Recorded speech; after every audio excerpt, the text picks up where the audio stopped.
It's the Infinite Podcast.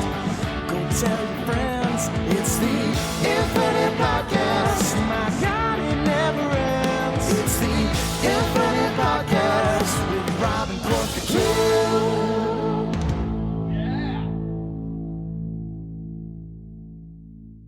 Hello, everybody, and welcome to another episode of the Project Infinite Podcast, the podcast covering the infinite and ever-expanding multiverse of fandom, from movies, comics, TV shows, video games is the other word. We got you covered. I'm Rob. I'm here, as always, with Court. And Court, we're delivering on our promise this week, and we're going to talk about Invincible. We're going to talk about Jurassic World Dominion. No! That was a long time ago. That was a promise made and never kept. We'll talk about it. One day. One day. One day soon. Not soon. One day. It's as good as I could do. But, yeah, we were going to talk about Invincible last week, and then we were just mesmerized by Fallout when it came out. Right. Then we had to talk about Fallout. But we are going to talk about Invincible this week. Good show. Oh yeah. I mean, season 2 just kind of picks up right where season 1 leaves off. Not only just narratively wise, but, theme-wise, thematic-wise, tonally wise, it's the same show, and then it does some things better. The biggest cardinal sin of this season, which many of you may know, is that they took a break. They took a break right when things were starting to heat up, right? They were on a break. They're not breaking up. They're just on a break. So, still overall really good season. So I'm excited to talk about that. Real big setups for Invincible seasons to come now. Invincible is gonna at least get 5 seasons, which is nuts to get that after 2 seasons of your show. So, the show has a lot of stopping and staying power. So hopefully we get some more of that, and we get just some really good, crazy, outlandish, bonkers stuff, and that's what Invincible is good for. Yeah, and I mean, the good thing about this week, we don't really have a lot of news to talk about either. Really, the only thing of note is Scarlett Johansson Disney Plus show, the Marvel project that she was agreed to, and I guess in her kind of, not settlement with Marvel, but, part of her deal with Marvel as it relates to the release of Black Widow and all that other stuff that happened in 2020, 2021, is that she was going to executive produce a Marvel project, and now we know that it's a Disney Plus series. Probably, I would imagine it's going to be something Widow related. Yeah, I know obviously she's not going to be in it, but I wouldn't be surprised if it's, you cast Florence Pugh, you make sure you put Florence Pugh in things. So I wouldn't be surprised if this is a Yelena-led show. That would probably make the most sense.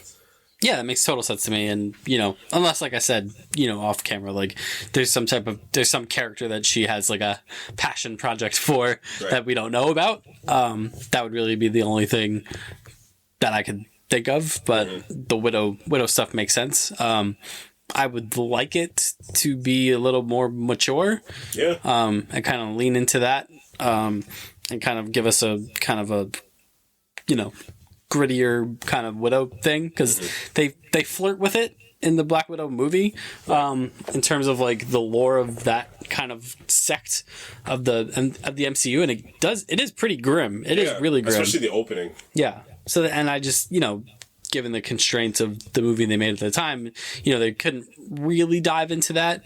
But I would like to see them dive into it if at all possible. I mean, it's ultimately gonna also hinge upon, how the Thunderbolts shakes out, considering 2 of the main characters from Black Widow are going to be in the Thunderbolts in the form of Yelena and the form of Taskmaster. And Red Guardian. And Red Guardian, yeah. So, a lot of Black Widow-related parts in the Thunderbolts. So we'll see how that goes.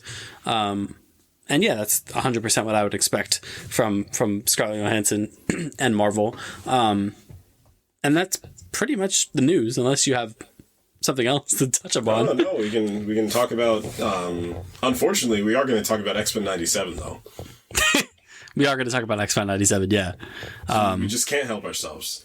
It's just still really good.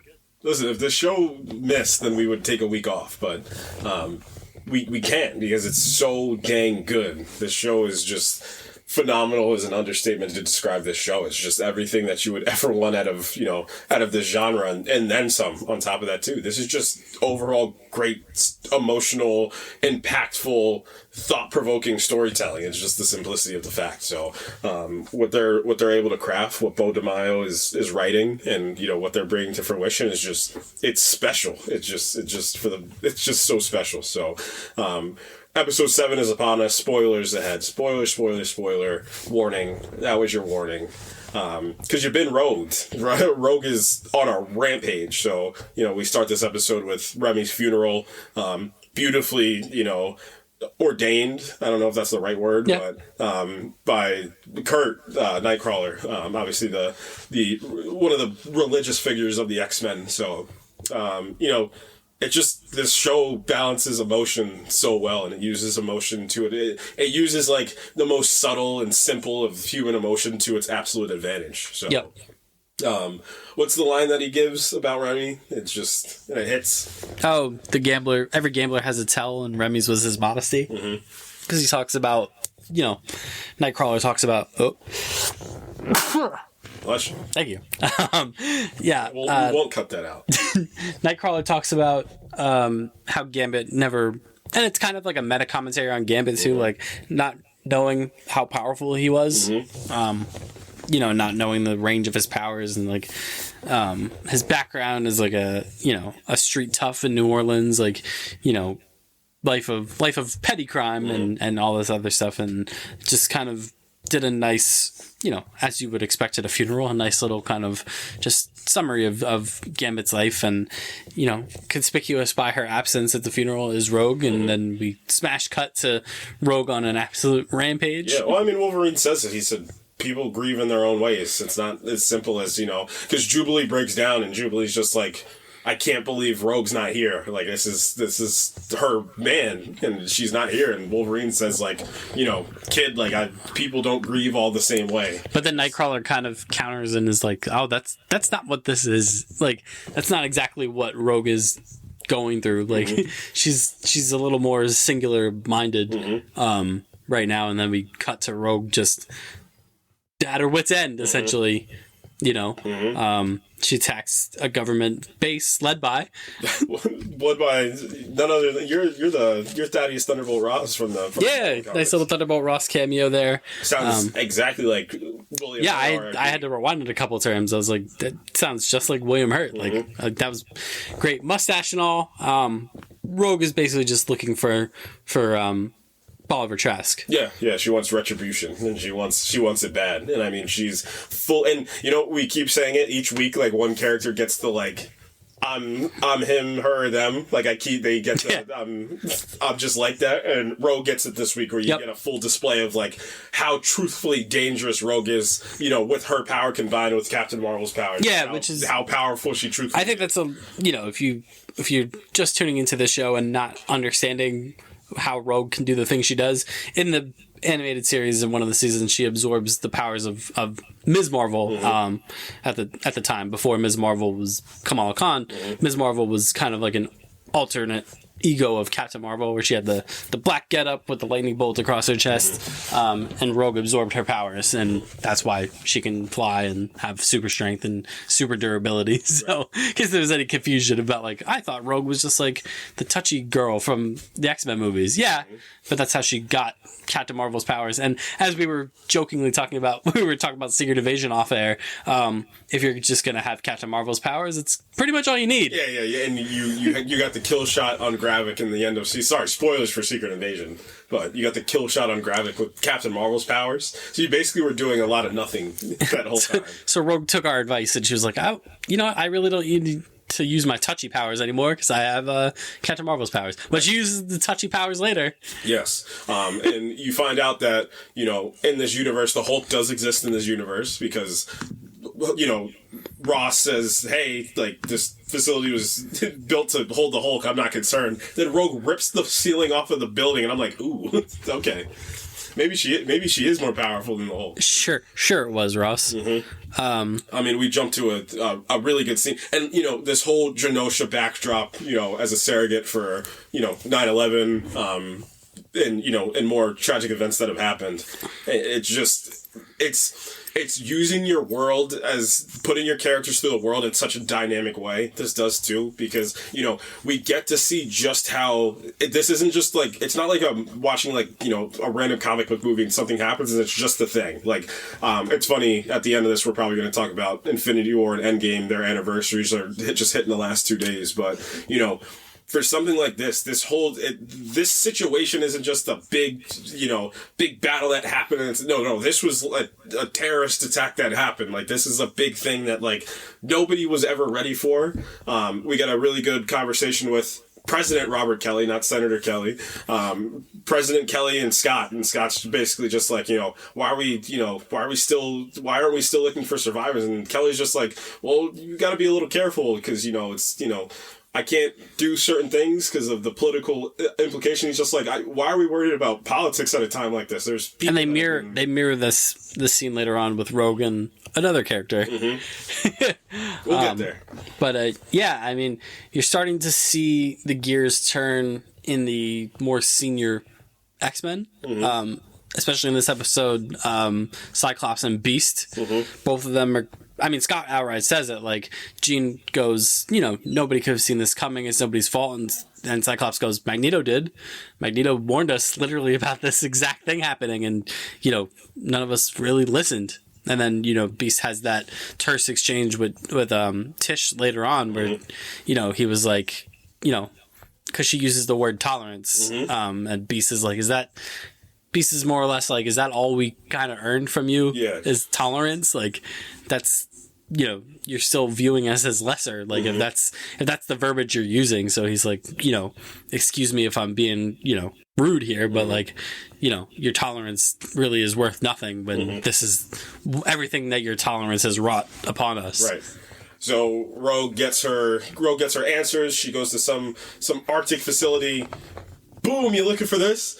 Captain America's shield hits the snow, and none other than the Star-Spangled Man with a plan. And what is your plan today?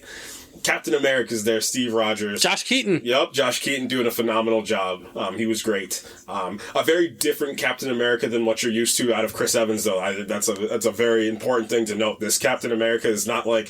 somebody made a good point. Chris Evans' Captain America immediately would have sided with the mutants. Like, no if, and, or buts. He would have just been there. Accords, no accords, 40s, 2010s, doesn't matter. He would have been there. Unfortunately, this Captain America does say to Rogue, like, Rogue's just like, all right, if you're with us, then put your money where your mouth is. Yeah, put your shield where your mouth is. Let's go get Gyrick right away. And he's just like, I can't go to Mexico. This symbol can't be seen in Mexico. And Rogue is just like, I guess, and again, this theme keeps running through these episodes of like, as much as people say that they're with them, they're not truthfully with them to the end. Yeah, not. It's the old, like, put up or shut up. Like, don't just, it's that it's a real, not a real life example, but it's a fictional example of a real life thing of like this passive activism. Right. Like, posting on Instagram or like saying you're with a cause, but mm-hmm. not actually being down in the trenches. Like, that's kind of what, the show is using Captain America for. Like, mm-hmm. he has the powers of the super soldier. He is Captain America, but when push comes to shove, when confronted, like, he's like, I, at the end of the day, have to be beholden to this ideal. Mm-hmm. And he's like, I gotta do this by the book, Rogue. And Rogue's like, all right, well, you don't need your shield if you do that. Chucks his shield. If your hands are tied, then you won't be needing this. Mm-hmm. Chucks his shield like a mile away, and Captain America's like, I love the path that they put Rogue on in this episode, and it's just everybody's reactions to everything is just it's all justified. There's no thinking of anything, and I mean, even going down to Roberto gets another piece of his arc added in here. Obviously this is all about coming out. This is kind of his whole thing. He has come out to his parents that he's a mutant, which is a very harrowing thing to do, and they handle this very, very well. Mm-hmm. Obviously he has Jubilee with him, but just Scott's reaction, I was thinking about that, where, Scott's supposed to be the leader of the X-Men, and like, even he can't bear to be at ground. I mean, obviously, even the way they frame everything is supposed to look like Ground Zero from 9/11. That's the whole point. So, just seeing all these survivors, and then they find Emma Frost, and Emma Frost, she gets her diamond form, and from the new X-Men, which was a pretty interesting little beat too. A new mutation, B says. Mutation, a secondary mutation.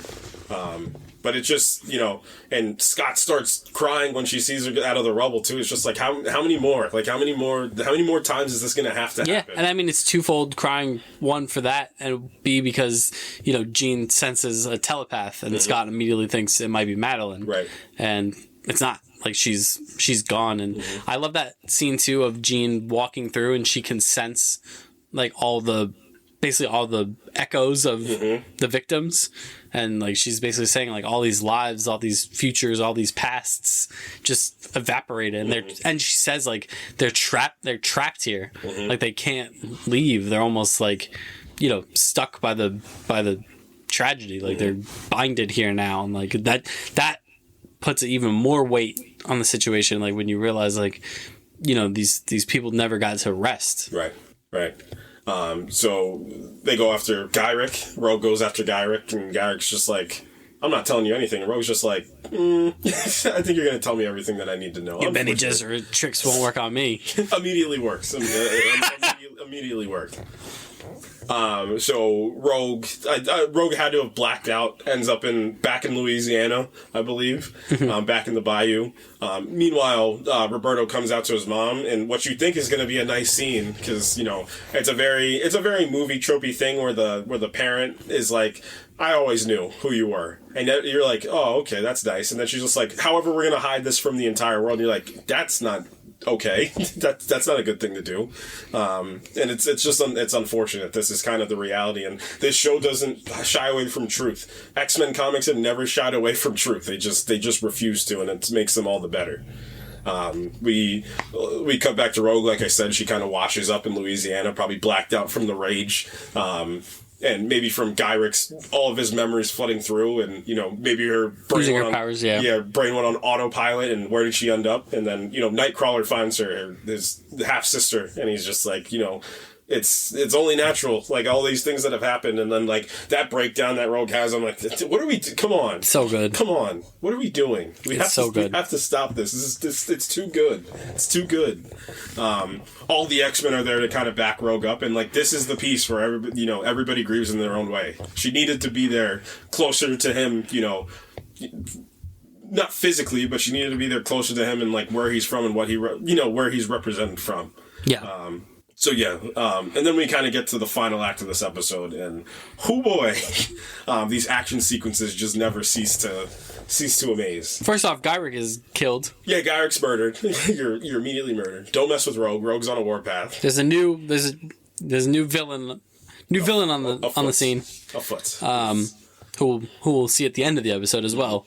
But yeah, they confront Bolivar Trask. They find him in the street. Well, Trask asks them to come, and he's like, come see what the government's been working on. And they walk through, and it's a bunch of humanoid sentinels, which are terrifying, because we've whittled them down from big, slow, clumsy robots to these humanoid android sentinels, which is not great, not ideal. Yep. And they confront Trask. Trask hits him with the Oppenheimer line, now I've become Death, Destroyer of Worlds, like, look what I've done. And now I'm going to kill myself. Yeah, and Rogue's like, absolutely not. You don't get the satisfaction. And Rogue drops him off the building. I'll do it myself. And all the X-Men are like, and Morph even says, is this who we've become? Like, this is it. This is the storytelling that we talk about. And Wolverine's more or less like, good. This is good. If like none of us wanted to do that. Mm-hmm. But of course, because this is the X-Men, there's a twist. Trask doesn't just die; he becomes a human sentinel. Uh-oh. Not great. Not great. He is powerful. Very powerful. But this is an X-Men show. That's pretty cool. So the X-Men get their lineup piece. Morph turns into Quicksilver, and it's on. Jean Grey's back. That's my big note, is that Jean Grey's finally back doing, I feel like even in the movies started to suffer from this, where, like, Jean always needs to either be like she always needs to be like an ex machina type of thing, like reading minds. I feel like we've never, like, had Jean just be a prime Jean. Like, the closest we've gotten was the first X-Men movie with Famke Janssen. Like, that's we've never seen her do, like, stuff other than, like, get in people's heads. Or, like, react to whatever's going on. She's never, like, an initiator of whatever. Like we didn't see her do anything like she does in this episode, where she's zipping around. In live action, heck no. Like, she fights Bolivar Trask like it's a Dragon Ball fight. Right. Like, they're flying around different. He's got a red beam, she's got a blue beam. Mm-hmm. They're smashing into each other. And I'm like, whoa. She's throwing buildings. But Trask is, this upgraded version of Trask is an issue. And we get so many cool things out of this too. Like you said, we got this cool fight between Jean, even but they're just no match. Like these Sentinels, now you have a Sentinel in a more mobile form. And you think mobile forms of Sentinels and more advanced versions of Sentinels, for my comic readers out there, you think Nimrod. That's kind of where if you know type of Nimrod. thing. However, EMP Ex Machina, who shows up but Cable. I know those eyes. Say the reunion, Dad. Oh no. Best piece of that too is when Jean reads his mind and she's just like, get out of my head. Like you're not Get out of my head, Charles. Get out of my head, Jean. You're not my mom. And then we cut and Sinister's like, this is a crackling bad guy.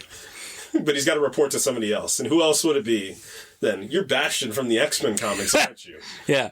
It's good stuff. And he's he's turning the wheels. He's been turning the wheels on everything that's happened. He knew Professor X was alive. Well, Bo DeMaio has said that Bastion appears in every episode except for episode 3. Right. Yeah. So obviously the cheap way of doing it, I think it was the Nimrod piece in the beginning, because technically Bastion's the future version of Nimrod that's come back to the past. That's just a humanoid version of Nimrod. I know we got the kid version of Nimrod with his hands, stuff like that. So it's been really interesting. And dun dun dun, you find out Eric's still alive. Yeah, it's Magneto. You're him. Of course, he's still alive. Yeah. Hair's gorgeous as ever. Yeah, I still got but yeah, something wicked this way comes as it relates to Magneto. Yep. Shout out Theo James for voicing Bastion, doing a great job. I think that's a great get. And I just, these last 3 episodes are going to be phenomenal. I mean, where I think this is going, they're probably going to combine, E is for Extinction, and you're probably going to try to tease the Messiah complex a little bit, because I think what's going to come at it, this is so great, because this is such a great example of a seasoned storytelling. I don't know why I'm thinking about this, but you know what season of television had a really good seasoned storytell? Arrow season 2 had a very good seasoned storytell. This is a front to back completed season of storytelling that's there's not a lot of chinks in the armor of what's going to go down. There's just, this is what it is, right? So I feel like for this, it's going to be a great setup as well for the Messiah complex, for Hope Summers to come along too. It's just, do you do Hickman stuff from 2019? Do you do the House of X stuff in the futures now that you have Professor X back and Magneto back and everybody's alive? Do you do E is for Extinction? You kind of dipped into the Cassandra Nova stuff with that, with the Master Mold kind of, wiping out Genosha. So you kind of have a lot of things to play with. So, any specific thing you want to see, or any way you want to see the season end, any character that you want to see get some glory, anything like that?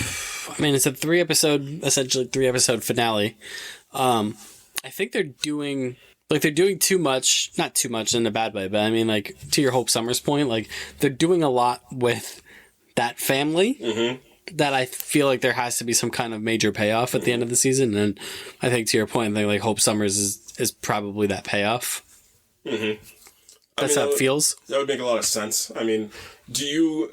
And this is a show where, this is the X-Men 92. This is just a continuation of everything as well. So do you maybe ask yourself, hey, do we now try to dip into, now the 2000s where that went? After, obviously, you already did the Age of Apocalypse stuff, and that's alternate reality. You don't have to worry about any of that stuff. So, do you just go to, Grant Morrison's run and you just, kind of revamp? Do you go to, we hate the guy, but the comic's iconic. Do you go to Astonishing X-Men? You dwindle down the team a little bit? Where do you go? There's still a lot of characters that you can go to. There's still a lot of teams that you can build out of this. And I think, given the reception to this, I think Marvel themselves are going to be a little more kind of open book with what they're allowed to put in. Mm-hmm. Do you take a swing at Avengers versus X-Men in next season? Because, what Bastion can be trying to do, what I think Bastion's trying to do is get to the point where there's going to be a reaction. I think what he's going to do is he's going to have Magneto be mind controlled and kill kill the president. And then, the war is going to happen, and then that's going to lead to Cable's timeline. That's the horror of Cable, is that he's watching the timeline that he's coming from come alive, even though as much as he can time, like as much as him and Bishop can do, like I can't stop it. Like there has to be something to stop it. And who knows if it's going to be Hope Summers is the one that's going to come into the play to be the one that's like, again, the Messiah to try to stop all this from happening as well too. There's just so many different directions you can go. I mean, I know what I really want to happen is like everybody's dead to rights and then Storm comes, like again, Omega level threat detected, Storm comes back. I mean, just the way they've been talking. I mean, he said 5 is going to be like one of those episodes that people are going to talk about, and it's nothing compared to 8 through 10, which just, what does that even mean? Like, what do you have up your sleeve that 5 has been one of the most received episodes of just television I've seen? Yeah. And you're saying that 8 through 10 are going to be the ones that's really going to have people talking? So we're in for a wild ride, man. They definitely have something up their sleeve. But I couldn't be happier that this show exists. I know. It's just, this is it. Like, I was having a conversation today about because a lot of people are talking about the show, and one of the questions that keeps getting asked is just like, obviously animation lets you do some more things, but this is my James Gunn point to like, okay, but then what's the excuse for visual is visual. But what's the excuse for story? Like, why are live action we're lacking on stories like this? Like, and then you get down to shows like Peacemaker, where it just has no business acting the way it does, and then you play it out, it's just great. It's like, but there's just one difference. They just understand character work. Yeah, that's the simple difference. There's love and care that goes into it. It's not 100%. It doesn't feel like a product. This doesn't feel like a product. This feels like actual emotional, resonant storytelling that has a grandiose nature behind it. That's what this feels like. And a clear direction, and a clear theme, clear message. That's just brilliantly written and brilliantly delivered across the board. Right. And, obviously, I say that, but then you get shows like Loki. Loki does it really well. Of like, you can tell there's clear direction that comes with it. There's clear, there's clear peace and everything that goes on. So I really can't wait to see what happens with the live action. I mean, Fantastic Four is a piece for that. Like, I still feel like we can get there. Obviously, James Gunn is gone, but I don't want to speculate, and I don't even really want to talk about this. I don't know what Bo DeMaio did, and if he did something truthfully bad, then obviously he needs to be, he can't work if that's the thing. But I just don't know what he did wrong, and he's producing stuff like this. Obviously, he's going to be he signed on to do season 2. If everything was going right, that's my new James Gunn in the live action realm. I'm giving him whatever he wants in the live. If you're giving me this out of this, go give me some live action stuff to the same accord.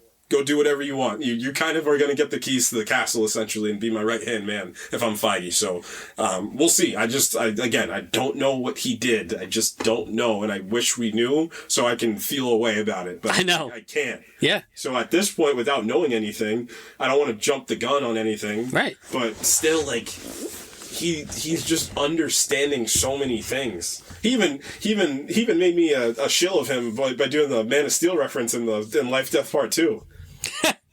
Yeah, man. Phenomenal way to bring Storm back as well, too. Yep. 100%. I mean, the show is just clicking on all cylinders, and just, that's what happens when you get something in the hands of someone who clearly understands it. Mm-hmm. And like you said, we're still awaiting the fallout of all of that. The what? Crawl out through that fallout, baby.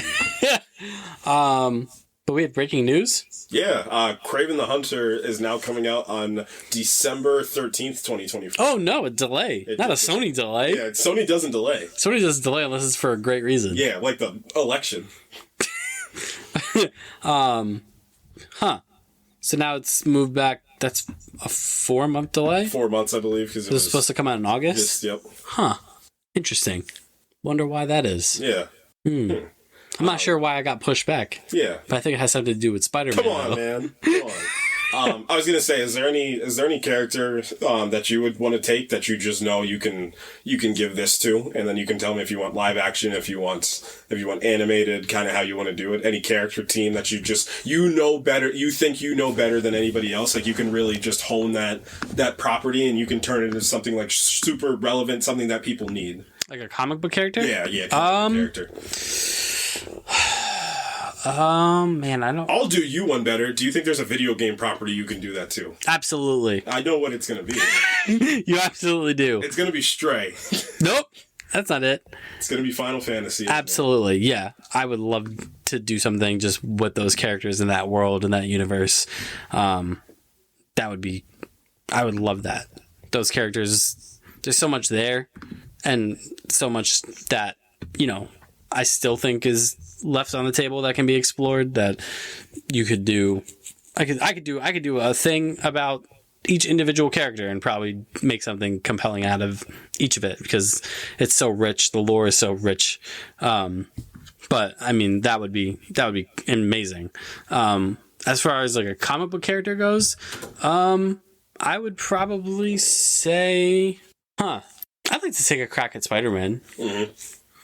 Nice. And kind of comment things not differently. Like I'm not arrogant enough to think I could comment like a different. Sure. Let me rephrase. Let's try to do somebody that hasn't either been like very rarely done or briefly done, or just somebody that just hasn't been touched yet in live action. In live action. So like somebody I would take is like Cyborg. Like Cyborg hasn't had a lot of TLC in live action. So I'd probably stay on like that Teen Titans range. Like Raven would be a character that I would like to see, you know, explored more. Like there's a lot there for that character, I think, that obviously we haven't seen in live action except for Titans, which did a decent enough job. Sure. So yeah. That's good. I mean, if I'm going somebody I know, like I'd try to do, if it's somebody bigger, like to your Spider-Man point, I would have to do, at that point, I would have to do the Flash. That's the only one that would make me feel comfortable. I just think, I take that back. I do Green Lantern in a heartbeat. I feel like you tonally can go so many different directions. And I mean, books were running at the same time where the tones were different in the books and they all worked for which ways. And when they interjected, they kind of adapted each other's tones and it worked in that Jeff Johns run. So I think that Green Lantern would be a character that can be, you know, especially if I'm adapting the Jeff Johns run, I feel like I can really dive in. I can really kind of, you know, it's like the world is like these characters they can't succumb to the world are gonna kind of succumb to the characters. I mean, I would love to take a crack at Hal Jordan. I feel like that would be so cool. But you know, not a small scale character, but a character that I can completely like own and like you know, obviously you want to put things out into the universe that can hopefully happen. I would love to be, you know, to kind of take what Ava DuVernay wasn't able to. Unfortunately, I would love to. It's a stipulation piece, but I would want the Fourth World. I would want to do Darkseid, the Fourth World, just for the fact that I want a Mr. Miracle project. I think that especially you just do Tom King's run, just how Supergirl is doing, just how Supergirl's just doing the Woman of Tomorrow run. Like you just do the 2017 Tom King run of Mr. Miracle, and I feel like it's almost like this, like, you know how like shows like Severance, Barry, The Bit, like those kind of like super dark comedies are like, that's the whole tone of what I would go for in something like Mr. Miracle. Where I love like when the Bears winning all these Emmys and like, this show's a comedy. I'm like, are you sure about that? That's exactly what I would want out of something like that. Like you can face front this as a comedy. This is not a comedy at all. This is going to have a lot of self-referential humor, but this is going to be, you know, emotionally just taxing. It just will. So yeah, I would love to get the Fourth World and like I can do my big old projects and like my big overarching things and the Darkseid War and all those things with all those characters, but just Mr. Miracle specifically, I think he's a hidden gem, and that Tom King run is, I think it's one of the most important comic books that's ever been written. Yeah, I mean, before last year, 2 years ago, my answer probably would have been Sandman, to be honest with you, but the live action adaptation is stellar. So the only thing I would say with like Sandman is like an animated adaptation would be maybe even more beyond what the live action adaptation is given. But that would have been my answer probably 2 years ago before we got what we got. Right. Invincible season 2. I mean, we don't have to go episode by episode with this because I don't think there's necessarily a need to.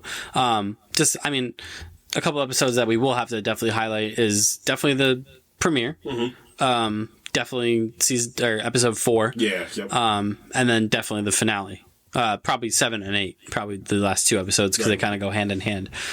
Because I say the premiere because we're into we've entered the Invincible averse. Yep. So multiverses are taking over the world. But to be fair to Invincible, they've done it, a little bit more recently than in the comic, at least. The show obviously is introducing this multiversal concept with season 2, but this is something that obviously Robert Kirkman wrote years ago. In like the mid 2000s, this has been a thing. This is something that was just new, not a new concept to us, but new concepts for Invincible, and that's where episode 1 starts. We're in the Invincible averse. Yeah, good start. Omni-Man Invincible and Immortal are fighting. That geriatric old idiot. Fucking Immortal.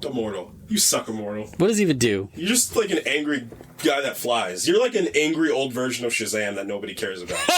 So they're fighting. You're like, okay, I guess like they're probably just beefing, very Invincible-esque, and then boom, his arm just gets chopped off, and you're like, holy crap. And then Omni-Man shows up, you're like, surely somebody has to be dreaming, right? Like, that's the only thing that makes sense, right? And no, you find out this is an alternate universe where Mark gets his cape. No, I'm kidding. But this is an alternate universe where, the plan came to fruition. Omni-Man got Mark to be recruited to his side. There's a band of freedom fighters. Angstrom Levy is one of these freedom fighters as well. Remember that name for later. But Adam Eve's there. You have your you have like your what Avengers comic am I thinking about? The Age of Ultron comic, where it's they're actually like the Avengers are like actually at their like last wits. Like there's nothing left for them to have. Like that type of like we're really like the last of the survivors of this whole thing too. So. And they like Invincible and Omni-Man like kill the Immortal. Right. Kill the Immortal. He kills Eve and like just no remorse. Well, he paralyzes her. Yeah. Right. He's just like, that. And then Omni-Man's just like, can we hurry up? I'm hungry. Like, I want to go get some food. Because Mark says to Eve, like, I can't kill you. Like, I would never do that. Mm-hmm. And then he's like, breaks her neck. And Omni-Man's like, woof. Yeah. And Mark's like, nah, I didn't kill her. I just paralyzed her. Like, I want someone to take care of her, and like I can visit her from time to time. And Omni-Man's like, so that's what you've been practicing this whole time, right. Or that's what you practiced on that. What does he say? Like homeless encampment or whatever. Yeah, whatever he says. Jesus Christ. So Mark's going to college. Yeah, good for him. Mark's going to college. He's kind of dealing with that. Obviously, a character that has relationships, best friends. Professors, college. That's actually college summed up. You don't have to go to college now. I just did it for you. Yeah, we're done. We're done with that. A character that has a lot of stuff to, do this season is Mark's mom. And it's not physically, it's emotionally. She's really dealing with a lot this season. I mean, and all this pays off at the end of the season, to be honest. Yep.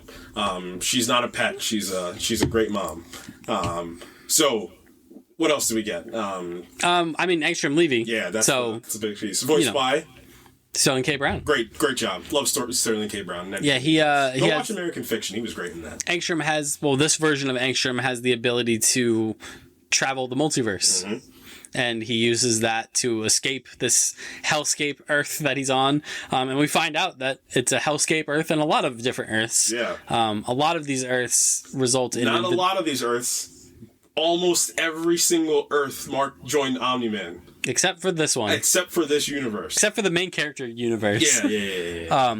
So Angstrom basically has this idea where he gets the Maulers. Mm-hmm. The Maulers are back. Mm-hmm. And he grabs the Maulers and he's like, Maulers, help me build this machine that's going to essentially combine me with my other counterparts who don't have my same powers, but they all have the memories. Yeah, they're like a council of Levies. Council of Levies. Interesting. Mark has been wanting to superhero around. Mm-hmm. And so everybody's like, relax. Cecil's like, all right. Voiced by Walton Goggins.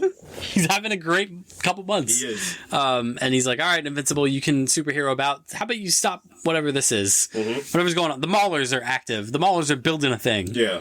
He shows up, Invincible, obviously is like, this isn't great. Invincible's like, what is happening? What the heck are you doing? You're about to blow up the world. And he's just like, I need to know. And then Angstrom Levy summons a bunch of Maulers from a bunch of different universes, and the Maulers are like, hey, you said we were the only Maulers that could help.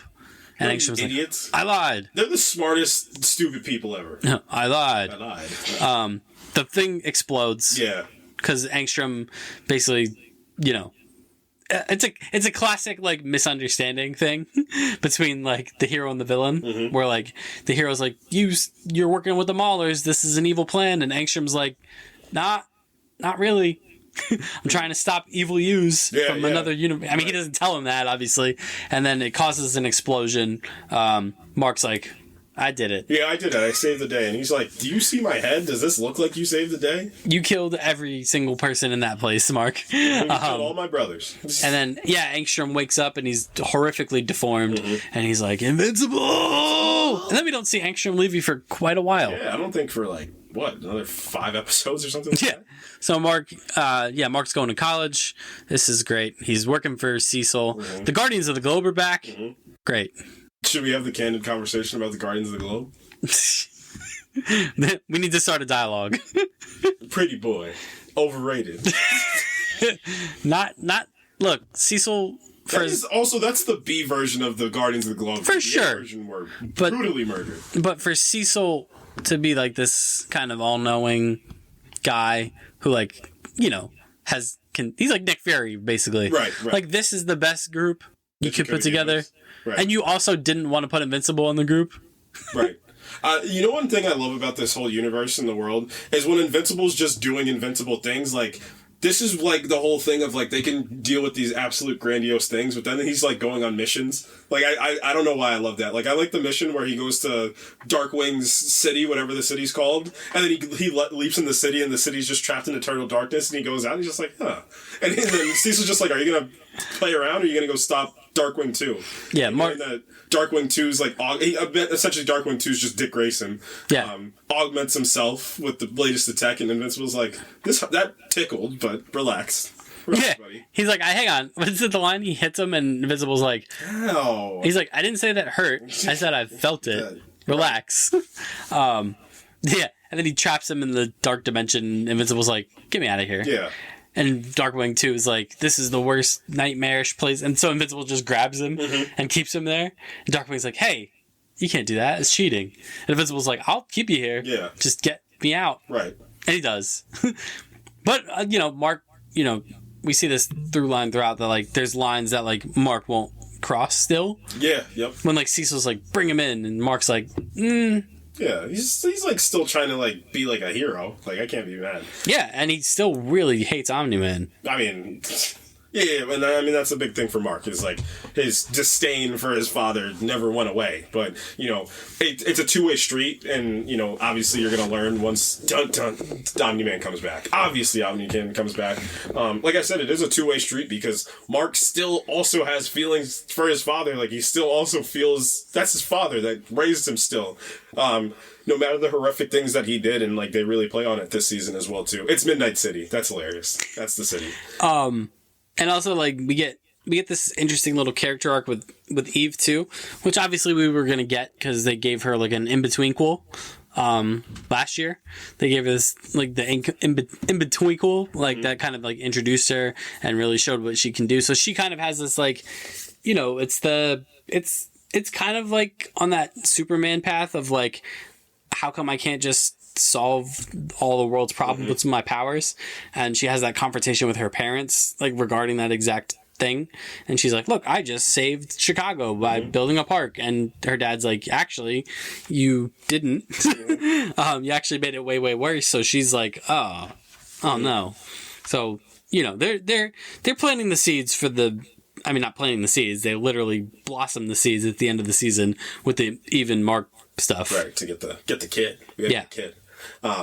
Also, side character that you get added is essentially, your Martian character gets added who turns into basically Plastic Man. That's all he is. He's a 100%. Funny, he's like Martian Manhunter and Plastic Man mixed into one. But another big thing that that season does is like Mark, the sins of the father become the sins of the son. Like, Mark has to deal with all the fallout of him being the son of Omni-Man. And not just that, but his mom has to deal with that too.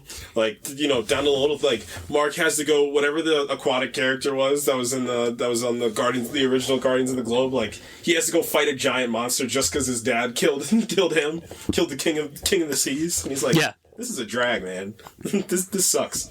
Immortal becomes the leader of the Guardians. Shut up, Immortal, you old man. Yeah, Rudy gets benched. Rudy gets benched, much to Rudy's chagrin. Now he's upset. He's like, I thought I was doing a good job. You're doing a job. And Cecil's like, well, no. Right. The Immortal's in charge now. Right. He has experience. Yep. Episode 3, Alan. The Alan perspective episode. Best episode, question mark? It's the most fun episode. Peter Cullen's in this show. I am not Optimus Prime. Are you sure? You sound just like Optimus Prime. Everyone else is doing a voice. You're just Peter Cullen doing Optimus Prime. Mm-hmm. But I'll let it pass because you're like 90. Right.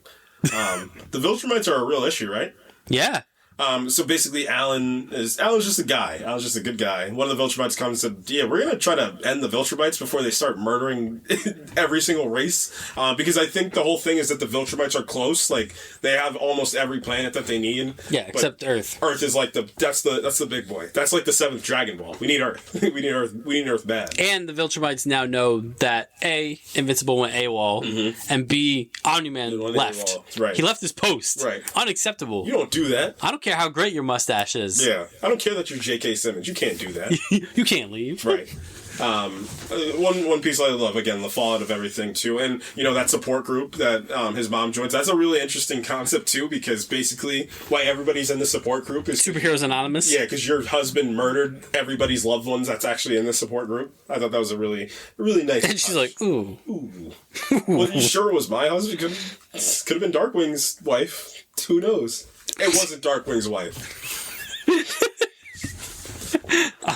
So yeah, the Viltrumites show up to Alan's house, space station. Oh, they were on like a space date. It was nice. And they're like, where's Omni-Man? I think it's hilarious that his name is Nolan, by the way. Mm-hmm. Where's Nolan? Yeah. Where's Nolan? Where's Houston Astros legend Nolan Ryan?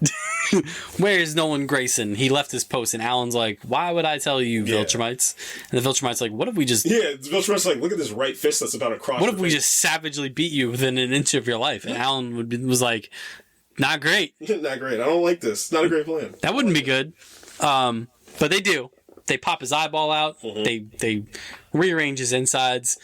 Alan gets floated back to his space station where Peter Cullen's like, I'm sorry, Alan, but this is the only way. Yep. And shuts off his life support. Mm-hmm. And you're like... Alan will remember this. Right, Alan will remember this. Meanwhile, end of this episode, Mark gets visited by Seance Dog, and Mark's like, the hell? Am I tripping? Yeah. No.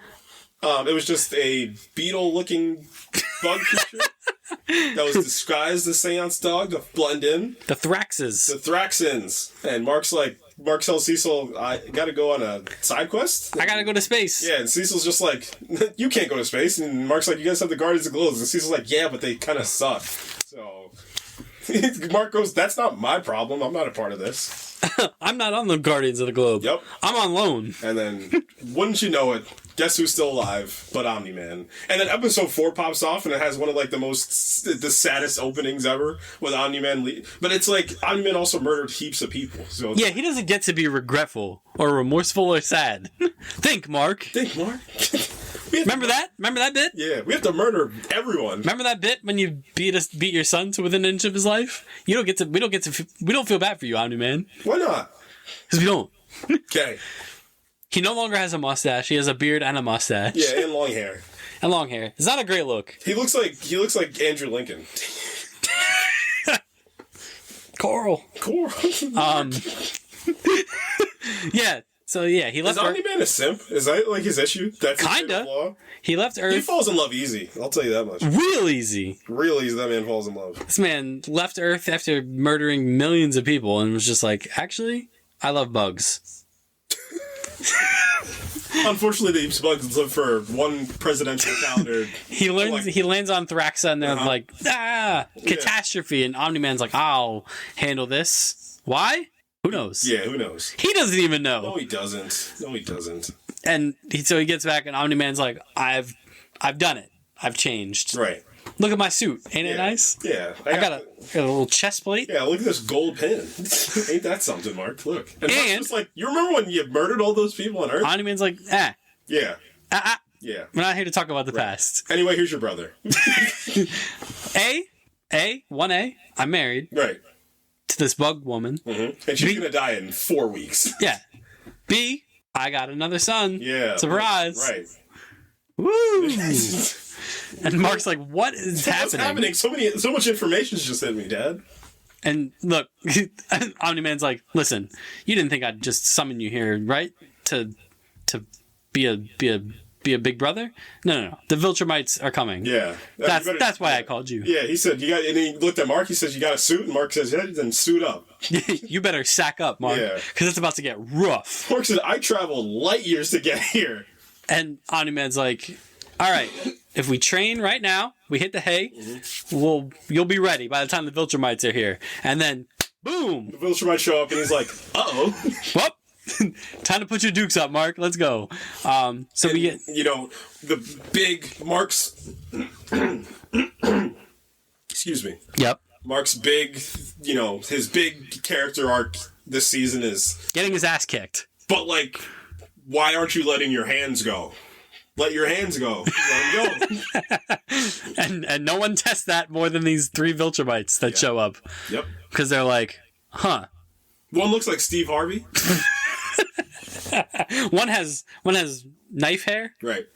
What's going on with these Viltrumites? I don't know, man. I thought it would be hilarious if they all had mustaches, though. Even the women. You know what I'm noticing? This season is a little bit more disjointed than I thought it was. It is. Looking at It is. I don't think this season knows... Wow, this is unfortunate. I don't think this season knows if it wants to be the week-to-week thing or if it wants to be the overarching thing. And you can be both. You just need to balance. BOFF both. BOFF both. So yeah, we got a throwdown. And hilariously, Omni-Man tells Mark, if we don't fight together, these Viltrumites are going to kill both of us. I love Omni-Man's mentality. It was just like, Mark, the heck are you doing? Can you start acting like a Viltrumite? And Mark's like, no, I can't. He's like... We're about to be murdered. Can you... But then Omni-Man just kills all 3 of them. Yeah, because Omni-Man's him. Unfortunately, as much as it's an annoying thing, he's him. Mark does fight the whip hair lady, though. Mm-hmm. He rears up. Mm-hmm. He doesn't quite do the Goku Super Saiyan thing, but he comes close. Because we get a nice callback to the season 1 finale. A nice inversion and a callback when Omni-Man goes, "Don't think, Mark." And Mark's like, mixed messages, Dad. Yeah. You're telling me to think. Now you're telling me not to think. All right, I guess I'm not thinking. And Mark, he lets the hands go. Yeah, he does. He doesn't kill her. Omni-Man finishes that job. Mm-hmm. He finishes all 3 jobs except the Steve Harvey Viltrumite returns. Yeah. Somehow he survived having his insides ripped out. Yeah, that was crazy. I don't know how. He's just holding them, and he's like, you know what, Nolan, you got to make sure you get the job done. And Omni-Man was like, to be fair, I thought I had the job done. He said 99.9% of the time, guts ripped out usually equals death. The job's done, So, if you want to say that's on me, I guess. It's all right. But yeah, Omni-Man gets captured. Yeah. Oh no. Oh no. We had to write off the most powerful character in the universe. Good job, show. And Mark just gets a kicking. Yeah. They should have just killed him, right? Yeah. Also, take your little brother back to Earth. Because I'm going to die in 38 minutes. So I need you to take your little brother back. The head Viltrumite shows up. One of them. Mm-hmm. Voiced by Clancy Brown. Yeah. The GOAT. Yeah. Yep. And he's like, Mark. Thank you, Mark. I'm more powerful, Omni-Man. For some reason, he thinks... I mean, this is just me nitpicking, but he's like, Mark... You're going to go back to Earth and finish Nolan's mission. I'm like, what? You would have already done it. Shut up. Why do you think his own dad couldn't get him to do it? You think you're going to be like a principal at a school? What about this kid's demeanor lets you think you're just going to tell him this and he's going to be like, right. Okie dokie. Okie dokie. But yeah, he shows up. Or he goes back to Earth. Mm-hmm. He's like... And he takes his brother with him. Hi, Mom. Can you raise this kid? Yeah, kind of a tough thing to put on your mom. Yeah, but she's... And, this... Oh, but before that, Omni-Man gives Mark, in classic Omni-Man fashion, Mark, my books. Yeah, read my books. Mark's like, huh? Dad, those books suck. Is that literal? Is that metaphorical? You want me to actually read the books? So Mark gets back to Earth, and he's like, where are Dad's books? And Debbie's like, oh, those old things? I threw them out because I don't know if you know this, Mark. Your dad's a jerk. Yeah. And I don't really want any reminders of him around the house. And Mark was like, those books could be the key to the universe. Fine. Good thing we're in a digital age. What if this came out in like 93? Meanwhile, there's a Donald subplot. Yeah, there was a Donald subplot. That's kind of sad. Not kind of sad. It's real sad. He watched his spine get ripped out. Yeah. And now he's still kicking. He's most machine. Yeah. Yep. It's a real iRobot situation. Yeah, it is. Remember that part in iRobot when Will Smith gets his arm broken and he looks at it and he realizes he's actually half robot? Mm-hmm. Just wait for our iRobot retrospective. Oh, I can't wait. Converse. What a movie. That, detective, is the right question.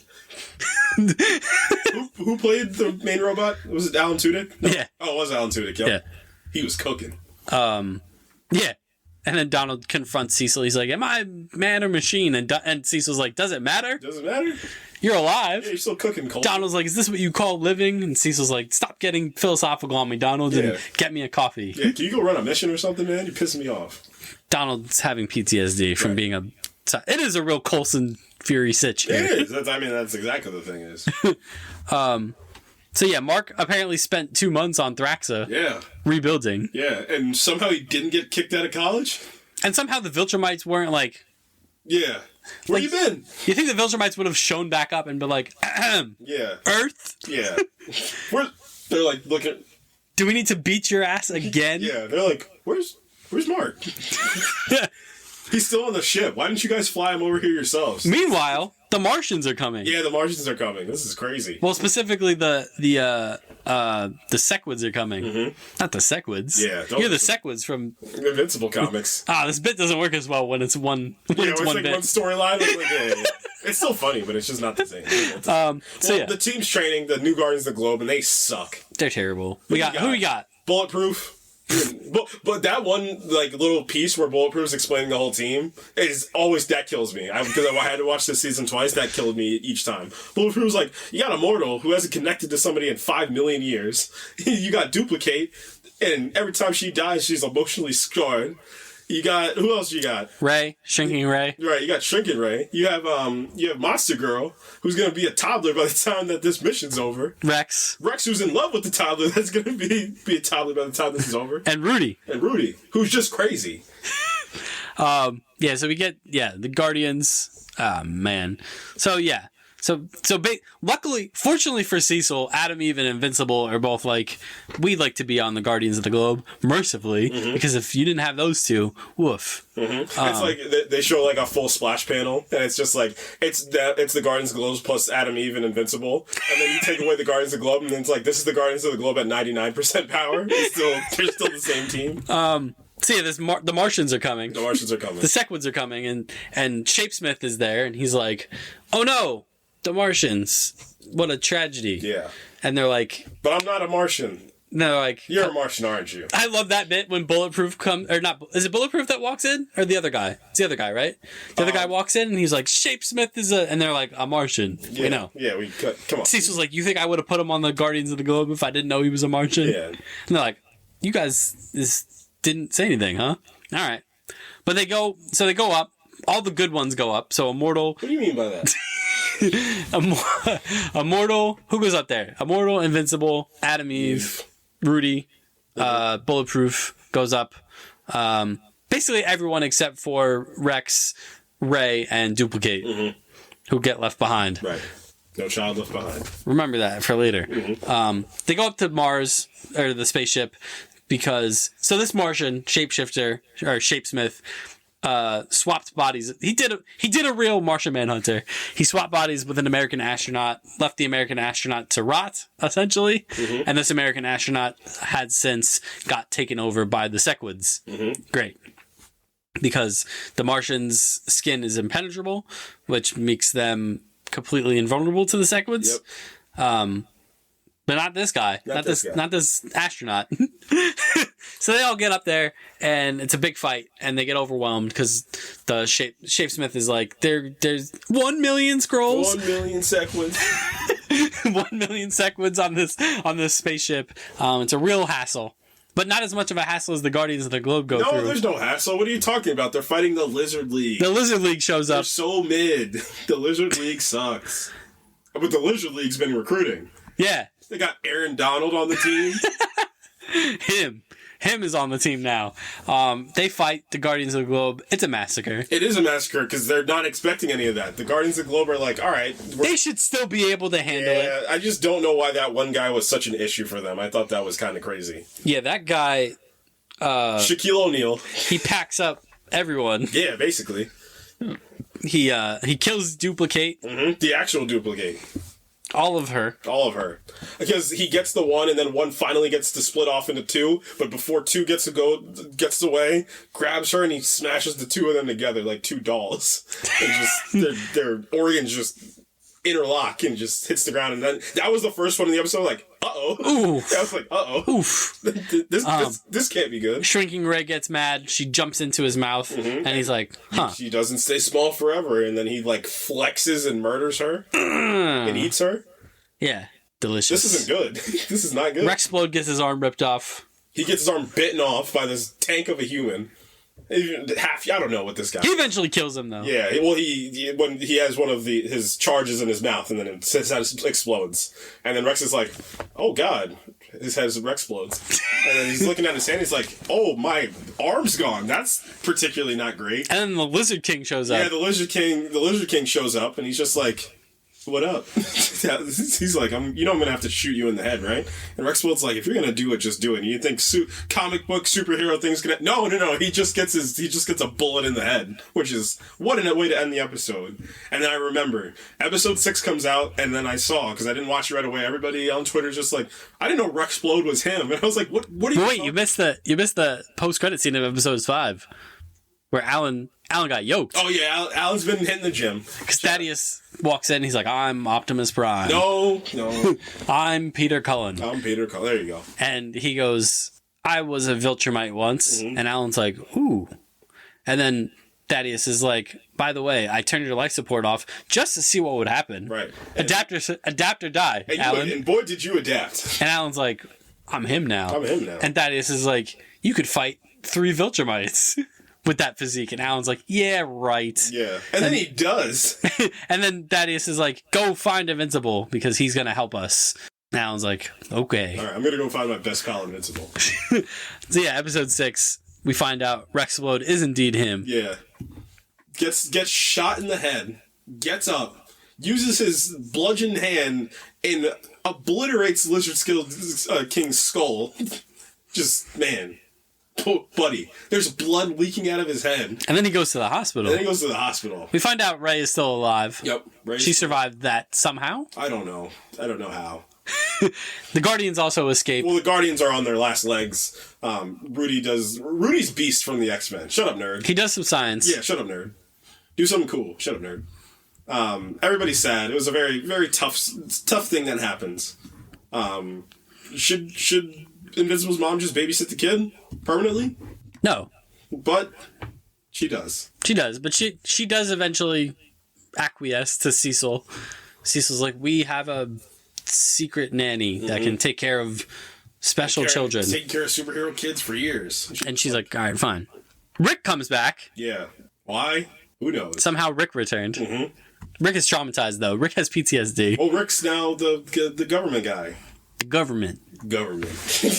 Watch your mouth. I'm talking to the president of the government. And just as Mark and Amber's relationship is starting to have a clash, Eve is like, maybe I like Mark, actually. Yeah. And maybe I actually knew this the whole time.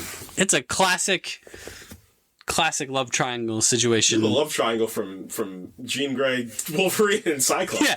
And then Mark shows up. Who's who? Eve is... Oof. Yeah, it's more complicated. So Mark is Jean. No. Yeah, Mark is Jean because Cyclops is Amber. Yeah. Cyclops is Amber and Wolverine is Eve. Yeah, Wolverine's Eve. Yeah. Wolverine's like, I do like you, but I know I can't have you. But she will. Mm-hmm. Mark goes to Rosenbaum, and his Rosenbaum's like, your dad was a pretty crappy writer. Didn't you know this? Yeah. And then Mark is like, wait. Whose voice is Rosenbaum, by the way? Mark Hamill. Yeah. And Mark is like, wait, do these books actually reveal the Viltrumites' weaknesses? And Rosenbaum's like, who's to say? Who's to say, kid? You don't think this was useful before this? And then Mark goes talks to Alan, and he's like, look.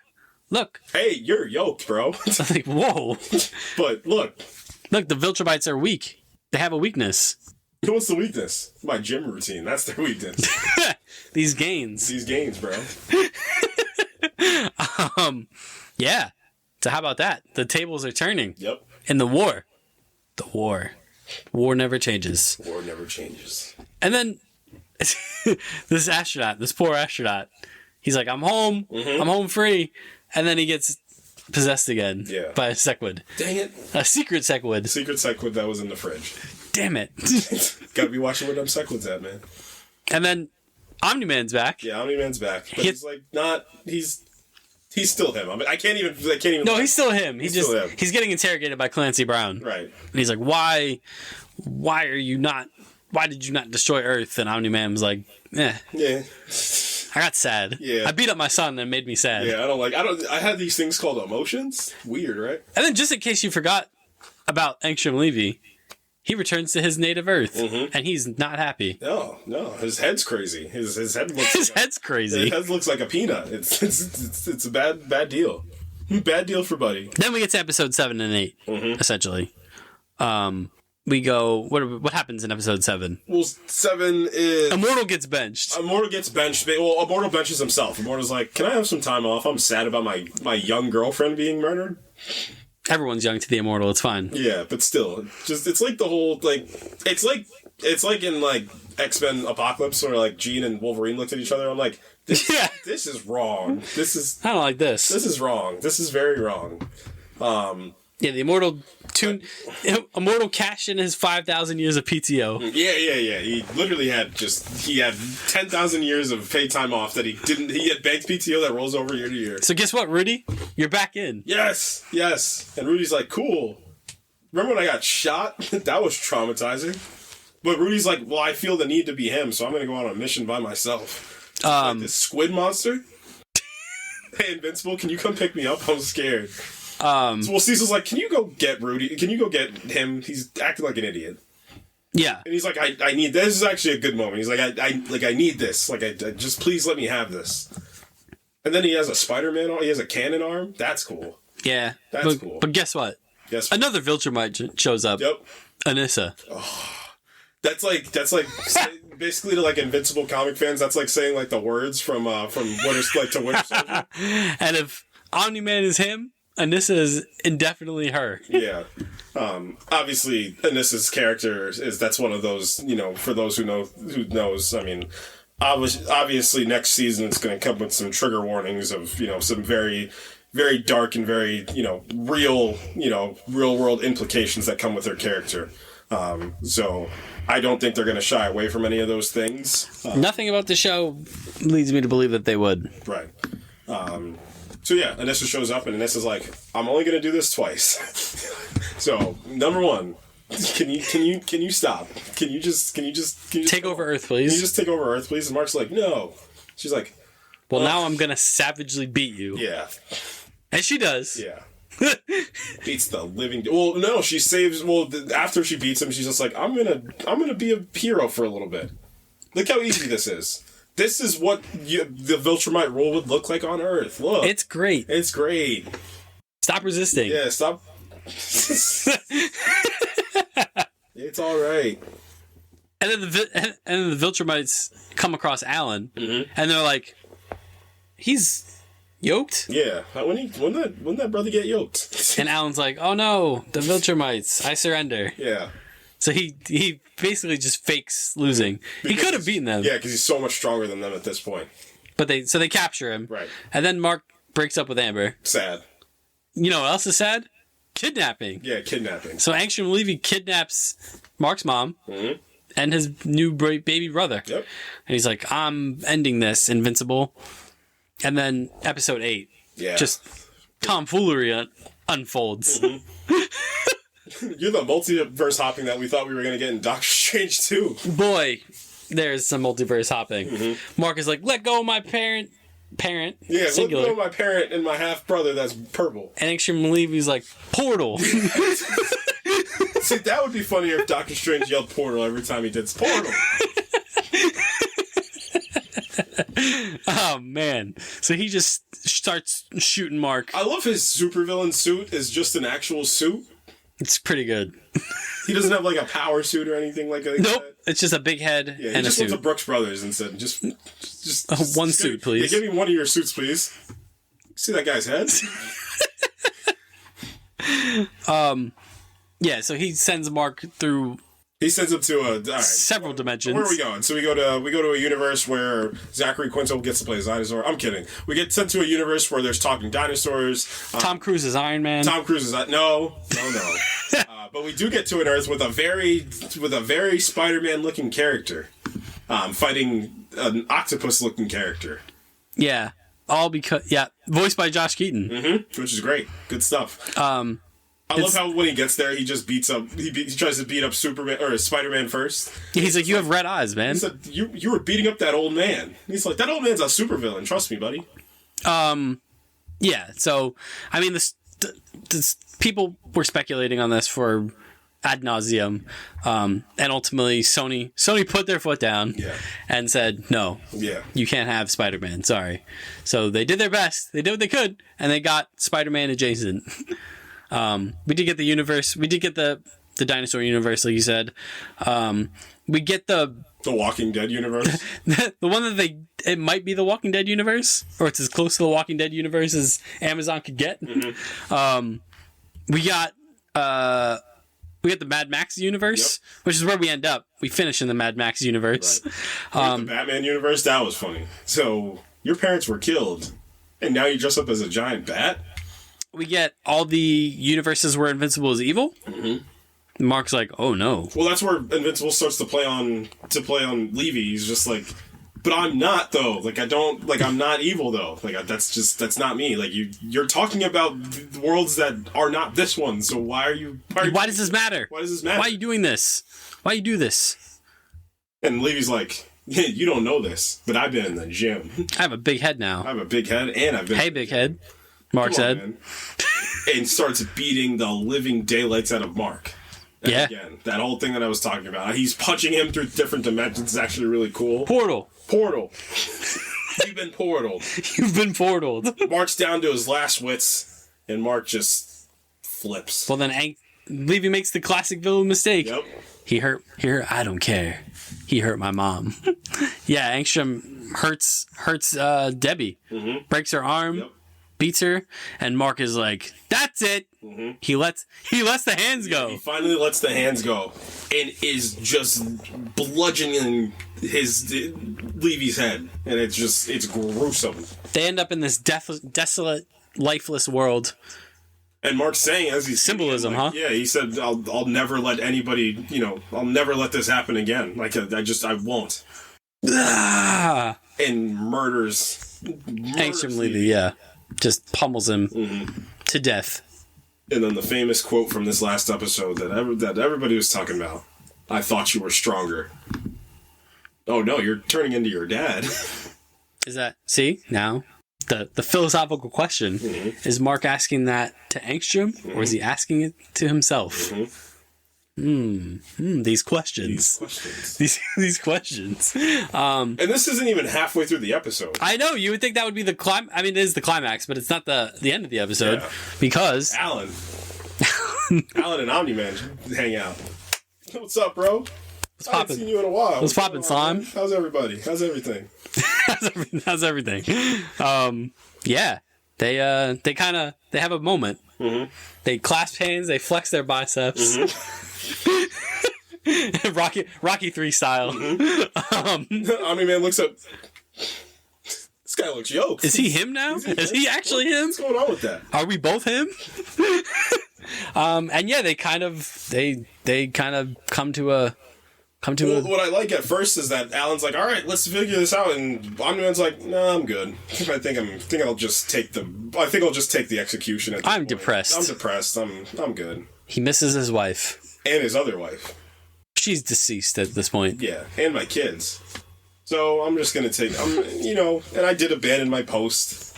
I'm gonna take the execution. And Alan's like, man, what about the 150 issues of this comic that we have to do? Stop being so soft. Yeah, why are you being soft? I'm Seth Rogen. Why are you being soft, Omni-Man? Think, Omni-Man. Think, Omni-Man. Take out these Viltrumites, Omni-Man, think.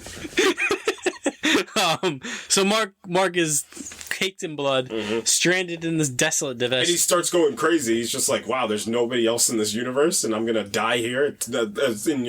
He says, I wonder how long Viltrumites can go without food or water or anything like that. And he's like, oh, shoot. And then the future Guardians of the Globe show up. They're still mid. I'm kidding. They're slightly less mid. Yeah, they're slightly less mid. We get like a Thor-looking character, like an old man Thor. That's also like if Donald Blake was just always Thor, I guess. We get Monster Girl, just an older version of Monster Girl. Where I guess she figured it out. I'm pretty sure. Obviously, we get middle-aged version of Eve that tells and she tells Mark, go tell your Eve how you feel right now because she loves you. Just so you know. Mark's like, well, I just broke up with my girlfriend. This is great. This is a great idea. What a win for me. What a win. What a come up. Yeah, who cares about that other girl? I forget her name at this point. What's her name? Doesn't matter. Doesn't matter. I'm gonna go love Eve now. And then, so they send him back. They're like, get lost, Invincible. Duplicate's alive. The Immortal finds this out. Yeah, Immortal's like depressed. He goes to cabin. Big Thor energy. And then they uncover the tomb of Kahor. I love Moon Knight. And who plays one of those characters in there, other than what's her name, Ellie Purnell? Yeah, Ella Purnell. Ella Purnell, right? Fallout's own Ella Purnell, and Fallout's own Walter Goggins, right? And then Mark meets up with Eve. He's all juiced up, ready to go, ready to confess, and he doesn't do it. He blows it. Yeah, he chokes. Right? Does he, or is there something more to this? Because he has a candid conversation with Cecil, where he says, "Cecil, I'm getting really tired of everything, so this is going to start to be on my terms." And he's like, "Uh-oh." You sounded a lot like your dad right there. You sounded a lot like Omni-Man right now. This is not good. Is that a mustache? Yeah. I see some whiskers on your face. This is no good. Oh no, a mustache. That's pretty much Invincible season 2. Yeah, it was a little disjointed, wasn't it? Yeah. What else? Oh, it was Batman vs Superman that we talked about. Obviously, this is no. is miles and miles better than Batman vs Superman. But I remember us talking about, because I was going to go in not to defend Batman vs Superman, but tell everybody to relax. And the more I talked about it, and if you go back and listen to that episode, Court gets more angry and angry and angry as the episode goes on because nothing makes sense. This is still a fine season of television. A lot of great setup. I think that season 3 has the potential to be like an absolute banger, though. I think they have a lot of stuff that they're going to try to hold. Obviously, do we still know why they took this break? We still don't know, right? No, but I assume it was probably just workload. Yeah. And they poke fun at that in episode 7 at the Comic-Con, where they meet one of the creators of the show at Comic-Con. Yeah. And in this universe, he created Seance Dog, and he's just like, you notice when you're doing a wide shot in an animated show, nobody's actually really moving. We're just moving the camera out, so it makes people look like they're moving. And you notice we save money when we turn the characters away from their face to save money on talking. And he's just like, hopefully they're nicer to us in the next season. That was a cute little piece. Yeah. That's Invincible. Yeah, good season. Yeah, it shows, season. And it's a testament to all the other stuff that we've been given, especially like in the realm of animation, that this season of Invincible it didn't feel as like spectacular as the first season, but I think it's because when that first season came out, it was like, whoa, this thing. Right, there was a shock factor that came with season 1. It's the shock factor that also comes with it just being good storytelling on top of that, too. And, like, just the brutality of it that, like, people were not ready for. But now, like... Your mind immediately thought of, for most of the people that didn't read the Invincible comics, your mind went, like, animation, and they held most of the stuff up until that final fight with Omni-Man versus the Guardians of the Globe. Like, you're holding all that stuff. So, like, in your mind, you're like... All right, this is like it's a fun thing. It's a fun little thing, and then murder starts happening. You're like, oh god! So like that trick, they kind of use that trick, and it's not a trick. It's literally what the comic is based on. But now, like specifically, like, you have X-Men 97 coming out at the same time of, like, equal quality to, like, Invincible in terms of, like, storytelling. Right. So Invincible by proxy looks a little less spectacular than maybe it did in season 1. That break hurt. That break really did hurt. Just derailed people's week to week in and out. Because we live in consumption culture now, so, like, that's why, you know, going back to Fallout last week, like, why I do feel like it was kind of smart that they released the whole season at once, because, like, we all consumed it and it was so good, people are still talking about it. Right. So it's not like it came and went, like, okay, that was a fun little bit, but, like, Fallout has staying power because the performances and everything was so good. Right. And now, obviously, like, people have gone back and played the games now. Like, I think it was Fallout 76 and Fallout 4 saw like a 5,000% increase. Yeah, I think it was like all the physical copies of Fallout 4 have been since sold out. Like active players on Steam like went through the roof. Like, unfortunately, like, Invincible doesn't have that, but I do think season 1 got people to at least read the books, right? For the most part. So, like, that's why Fallout has the staying power. Where, like, I just feel like if Invincible, like, if they were able to map out the whole season and get it done, they could release it week to week, this probably would have played a little bit better, because I watched it all in a row and I was like, it felt pretty smooth. Like, the going, 1 through 8 like felt pretty smooth, whereas, like, I think if I had left off with that Omni-Man episode and then however long that break was, it wasn't a non-substantial break either. It was substantial. Was it 2 months or something like that? Yeah. And then you come back from that Omni-Man episode and you're just like, where are we? What is happening? Right. So it's I think that hurt it. But all in all, I mean, the quality, I would say, is probably still on par with that first season. Again, like, if you watch this front to back, which I did a couple days ago, just like the whole season, it plays real well. Mark's arc is really defined this time, and it's becoming complex. Like, the complexities of his arc. And, this is probably one of the best payoffs to that final episode. Like, when I watched it front to back, and then, like, just one simple long line of "I thought you were stronger," that because that reverberates at that point. So that break, the derailment on that break, it is truthfully like a detachment from the reality, which is this show, and it's unfortunate. It just is. Obviously, here we're all about creator empowerment, making sure the creators are able to have good workspaces where they're able to feel comfortable. But the fact of the matter is like, if I'm looking at what we were given, like, that break hurts a heck of a lot. Yeah, 100%. And then as far as what the future holds for season 3, crazy stuff, man. Yep. The Viltrumite War is going to be upon us. All the multiverse stuff on top of that, which is a big deal. Big deal. So we got the multiverse war. We got the Viltrumite War coming. Anissa, that's the, again, obviously, it's to the point where, like, the boys had to start doing it. Like, I think they're going to have to start putting trigger warnings in front of some of these episodes, just because some of the material that they're going to have to cover, if they choose to, which, again, Amazon, I don't think, is going to shy away from anything like that as well, too, so. No. Yeah, Viltrumite War, Invincible War, that's the council of, that's the one council you don't want to see, the Council of Invincibles. Somehow Angstrom Levy returns. Right. It's gonna be wild, man. I can't wait to see what they have in store for next season. Yeah, that's Invincible. What came out 5 years ago and 6 years ago? Let's talk about both. Do you want to do the DC one or the Marvel one first?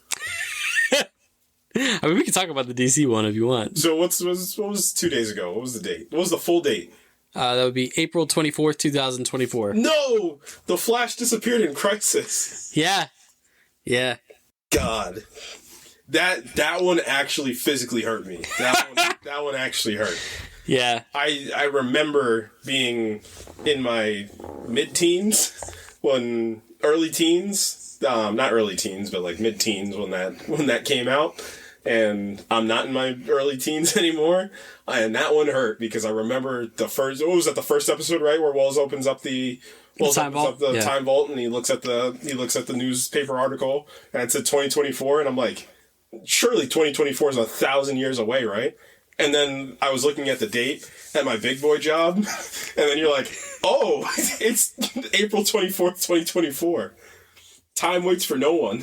Remember that time he time traveled to 2024? Remember that? Yeah. You're like, the future. Wow. Look at this. Ooh. We're here. We're here. We have like, I don't know. What do we got now? We have things. Yeah. You made an incredible point. What we just went through is how people must have felt for Back to the Future. Like the people that probably saw that in theaters and then 2015 came about again and they're like, it's 2015. Yikes. We had hoverboards, but they're like wheels. Yeah. Yeah. We came close. Remember the hoverboard trend? Yeah. That was funny. That was good. That was good times. I would just see kids rolling across the street in like hoverboards and like dissociated from reality. And I'm like, maybe this is Back to the Future.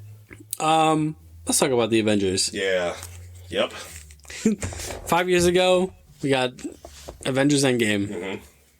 And to this day.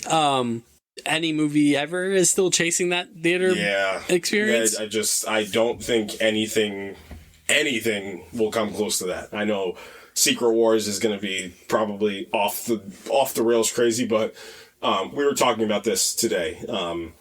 It's not the fact that Secret Wars can't be crazy, right? It's not the point. It's the point of that nostalgia is a heck of a drug, and I do think that Secret Wars is going to play on that nostalgia is a heck of a drum. There's no nostalgia. The nostalgia is coming from Endgame is the fact that they built this thing for 11 years straight. That's where the nostalgia comes from. The nostalgia comes from main characters being fleshed out over years, different arcs, different places. You throw a character this way, then you throw a character that way. These different worlds we got to experience for the good, the bad, and the ugly, and the pretty. All these things that we got to experience. And, you know, for me specifically, like what I love to say, I physically grew up with this universe. I literally went from a kid to an adult with this universe. Like, I'm gonna be like, you know, in the grand scheme of like movies, like as like a grand scale thing, I'm gonna be able to say like I grew up with the greatest cinematic universe that there's ever been. Like I physically grew up with this thing. Yeah, I've said this before on the podcast and off it. It is the single greatest cinematic achievement in the history of movies. Mm-hmm. Like this thing that they forged back in 2008 with Iron Man should have been impossible in so many different ways. There's so many avenues, so many times this could have failed. And we've seen it fail in multiple iterations, and different production companies have attempted to mirror this thing, and none of them have worked. We've seen DC do it twice now at this point. We've seen it do it twice, and then, you know, in television as well too. Like, yeah, we've seen 3 basically. And to be fair, that is art. People might laugh, but that DC CW Arrowverse Go ahead and say it. Is as close as anyone has ever gotten to what Marvel did with the MCU. Obviously not on scale, because this Marvel MCU made quadrillions of dollars. Right. I'm not saying on scale or money or anything. I'm just saying on execution. Right. The DC CW Arrowverse is the closest anyone has ever gotten to replicating the MCU. We've seen Star Wars try it, and they have not done it, in my opinion. They've tried, but especially The Mandalorian has tried this, and I don't think it's been as successful. Like I said, we've seen DC in movies try it twice. We've seen the Monster Universe try it. We've seen Fast and Furious try it. Is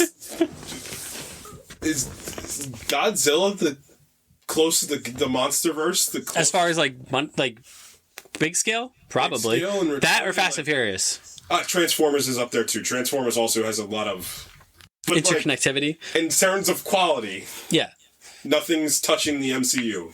In terms of Endgame era, like the Endgame, you know, Infinity Saga, essentially. Right. Because, you know, to be fair, Marvel is also trying to chase that and not succeeding yet. And you know, it's funny, I talked about I had a fear for Deadpool, and I couldn't kind of like canonize in my brain what that fear was. And then the Endgame thing came out, or it's been 5 years since Endgame, and I talked to you about this today, and I was like, I finally figured out what it is. And like I said, nostalgia is a heck of a drug. Like, the idea of like what Deadpool and Wolverine, like, you made a great point, like, the pop moment in the trailer that people were like, there seems to be a great arc with Wolverine that's brewing in this thing where it's like this prime version of Wolverine. It's not this old man, like this is a prime version of Wolverine that we're seeing that's lost everything, and like he's gonna have to gain that back. Like that's a great story beat for a character, especially a character we love and an actor we love. But people were only talking about, oh, that's Ant-Man's head. Mm-hmm.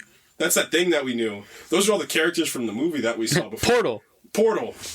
Right. So, but the other piece was there's a rumor floating around that Wesley Snipes is going to be in Secret Wars to some capacity. And I said, and you made a great point. You were like, ooh, that's not great for a universe that can't get the movie off the ground with the 2-time Oscar winner versus the guy that's notoriously a problem on set playing this character. Yeah, I said it to you. I said it feels like more people are more excited for Wesley Snipes to return as Blade than they are for the actual Blade movie that's supposed to be coming out. With the great actor playing Blade. So weird, man.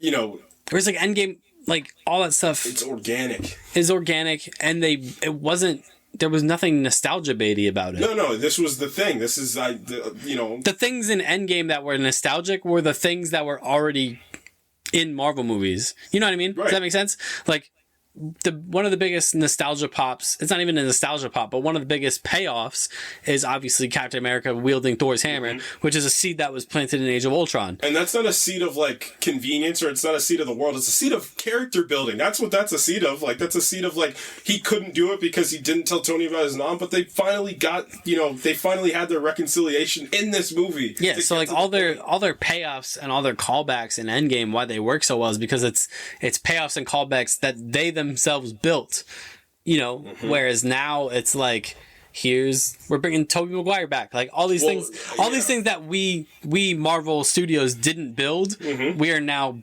integrating. Yeah, well, again, the whole thing, and like even like, you know what it is? It's that meme of the two guys that are standing there, and the one guy is like holding a thing, and he's like, I made this, and then the other guy comes in and he takes it, and he's like, I made this. Right. Yep. Like, that's kind of what Marvel's doing right now with, like, the Tobey Maguire Spider-Man, with Deadpool, with Wolverine, with Blade, with, if they're going to bring back past iterations of Fantastic Four. It's like, look at this thing that we didn't do, but we know you love. Yeah, but we bought it, so now we can use it. Yeah, and it feels a little cheap. Right, and, again, characters, you have to have these characters navigate through this world, and that's what the Infinity Saga did so incredibly well. Like, you had 3 discernible main characters. Like, you had Iron Man, you had everything that he had to go through. You had Captain America, who had one of the most dynamic arcs in the entire MCU, and then you had Thor, this, like, this, like, headstrong college boy that turned into, like, this, almost, good worker, soldier-esque, to like this like completely broken character back to try. Like, you had all these things through the Infinity Saga, like, down to your B characters, down to your C characters, like, and then you go out into the other, like, everybody felt right in the spots. That's a great point, because I think what makes kind of these two eras of Marvel different from one another, right, is these original characters, right? You think about Iron Man, you think about Captain America, you think about Thor. These were like B to C list S characters, right? So what they had to do is they couldn't rely on the name. Like, they couldn't just rely on, like, here's an Iron Man movie and people are like, yes. They had to literally make a compelling, like, they had to write a compelling character and cast. Obviously they knocked the, they took a shot on Robert Downey Jr. and the rest is history. We talked about this when we talked about Iron Man, but they kind of got, in recent years, kind of got a little lazy when they're like, look, Spider-Man. Well, here's the thing. I'll go even further into that point for the multiverse saga. Like, I think what started happening too is they started well because they tried to do they had the thing again. Well, they had 3 good ones in a row because it was WandaVision to Falcon and the Winter Soldier to Loki. So 3 characters that were not backburners, but these just weren't your 3 mains or your 6 mains if you want to count the full original Avengers squad. But like, all right, now we can start to dive into them, and that's a good direction to start going. Let's start to prop some of these new some of these characters that have been here as the main characters. Let's start to get them there, and then we're gonna introduce some new main characters. But you know what it started to feel like after after that, it started to feel like, here's this project from this Marvel comic that's here, and now it's just going to be here because it's here. And that's it. Like, you know, we always joke about it, like, where's Shang-Chi been this whole time? That movie was fun. Where have the Eternals been this whole time? Not getting a second movie? And they never did that before. Mm-hmm. Like, we talked about when we talked about Iron Man 1, like, Iron Man 2 came out 2 years after, right? Mm-hmm. Iron Man 1? Shang-Chi came out in 2021. 2021, so 3 years. We're 2024 without any confirmation of a sequel. Any confirmation. And the director's doing a different project for Marvel right now. That wouldn't have happened to Jon Favreau. Jon Favreau made Iron Man 1, and it's just like, all right, that worked. Iron Man 2, let's get it running. Simple as that. It's just, again, I still think it's a very simple thing. There's no main characters that we're following for the story to weave through. There's no main characters. The biggest main character in this whole thing is Loki at this point. And that's not one of your main heroes. Wanda's she's in her villain era. Mm-hmm. So all these characters that you could have had, and that's why I think the gas has been hit on the Fantastic Four and the X-Men. Like, all right, well, let's actually get the comic heavy hitters into live action too. So, and that can work. That can absolutely work because I think they are, especially this Fantastic Four thing has a different energy to it. Is it Quartz Point coming to fruition? They're going to try to do cinema this time around. It feels that way, and you know, to be fair, that, you know, it's not quote unquote, like Iron Man 1 wasn't quote unquote cinema, but it was. It felt more it felt like an actual. It felt purposeful. It felt like a picture. Like it felt like purposeful. Right. Like you could show someone Iron Man 2008, like grab someone off the street and sit them down and have them watch Iron Man 2008, and I almost guarantee you they will have a blast and they will enjoy it. Yeah, it's just because you know what it is? It's a good movie, right? It's very simple. It's like there's no laws it's obeying. It's just if you had stripped away the Marvel machine from Iron Man and you just made that movie, but he was Robo-Man, I think the movie still probably works. Even if it's not Iron Man. Yeah, this billionaire gets, captured and has a change of heart in what he's doing. You would watch it and go, that looks a lot like Iron Man's origin story, but you would still enjoy the movie. Right. Whereas like you couldn't show somebody Moon Knight. No. You couldn't show someone Moon Knight. You couldn't show somebody like Echo and be like, look. Yeah. You couldn't show somebody like the Eternals. Right. And be like, look. Like it's just we've reached a point of like inaccessibility where like, I think they just, like I've said it before, they've lost the plot a little bit, and I think maybe this Fantastic Four thing is a course correction of that a little bit. That's what it feels like. It feels like they're just kind of hang on until Fantastic Four comes out, and that'll be that. But I mean, I don't want to spend this talking about negative about Marvel. No, like there's still we have to talk about. I mean, Endgame. Circling back to Endgame. I mean, to be fair, I haven't revisited it in quite a while. Yeah, I haven't sat down and watched it. Yeah. Like I feel like I've just picked pieces from that movie specifically. I mean, obviously the third act, you pick the third act, and the whole third act is magnetic. As soon as they have the scene by the lakefront after Black Widow dies, right since that point in the movie just hits like a gas, it hits the nos and then some. It's going. And the moments are incredible. The whole cast just gels perfectly together. Like the characters from all the different, when you walk through it, the achievement of not just Endgame but Infinity War also, you're just this whole, not just the whole thing, not just the whole universe should have been impossible. Just these two movies should have been impossible. Impossible. There's no way you can get all these different characters from all these different movies with all these different vibes. Yeah, again, you know what makes it incredible? To animate, to live actions help. Like you said, this is an impossible achievement. Animation, I can just throw somebody there and I just need to animate. I have to work. This is me, logic, adult me thinking, but I also have to think about this person has to shoot this movie on this day from this studio that has nothing to do with us, and I need to make sure they're there on this day with this actor that they might not like this actor at the same time, and we need to pay these people at the same time. Like, nightmare is it is an understatement to think about for something like that. It's a logistical, like, impossibility. And I just go back to the Infinity War thing, like, after Infinity War released and it ended up on Disney Plus, they had that, directors roundtable with the Russo brothers, Jon Favreau, Ryan Coogler, Taika Waititi, and James Gunn. And that's like the collaboration between those guys. Because everything has to work, because like we always say this about we'll say Black Panther wise, like Black Panther's world took the third act of Infinity War. You think if Black Panther didn't make $1 billion, they were doing that? No, that would have been set in some city if that was the case. And, what the Russos had to do was this third act is gonna be in Wakanda.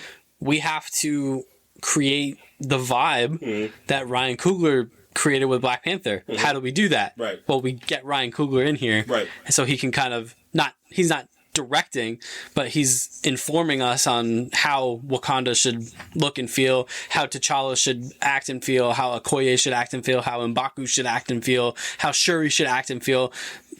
Same thing with when the Guardians come in. Yeah, I mean, I'll take that. Same thing, like you said, like the Guardians have to, that's a tricky piece to do, because James Gunn kind of set this niche almost, and like, it's this emotional niche, like this funny, emotional, like, bit that he put into the MCU that just absolutely blossomed out of that too. So, and again, another cool thing that they did is like, they took Thor and they put Thor in that realm, because at that point Thor was not, until Taika Waititi, to his credit, took him in 2017, like Thor probably would have been in Wakanda, and somebody like Hulk probably would have been in space with them, or somebody like Iron Man would have been in space with them. But the decision to put Thor there and kind of have Thor play more on like that little bit of the comedic element. But again, I'll always say it, Thor has the best arc in the Infinity War Endgame. Like Thor playing as like an absolutely I'm broken, like I'm absolutely broken, and like that triumph piece, it feels so much better, like when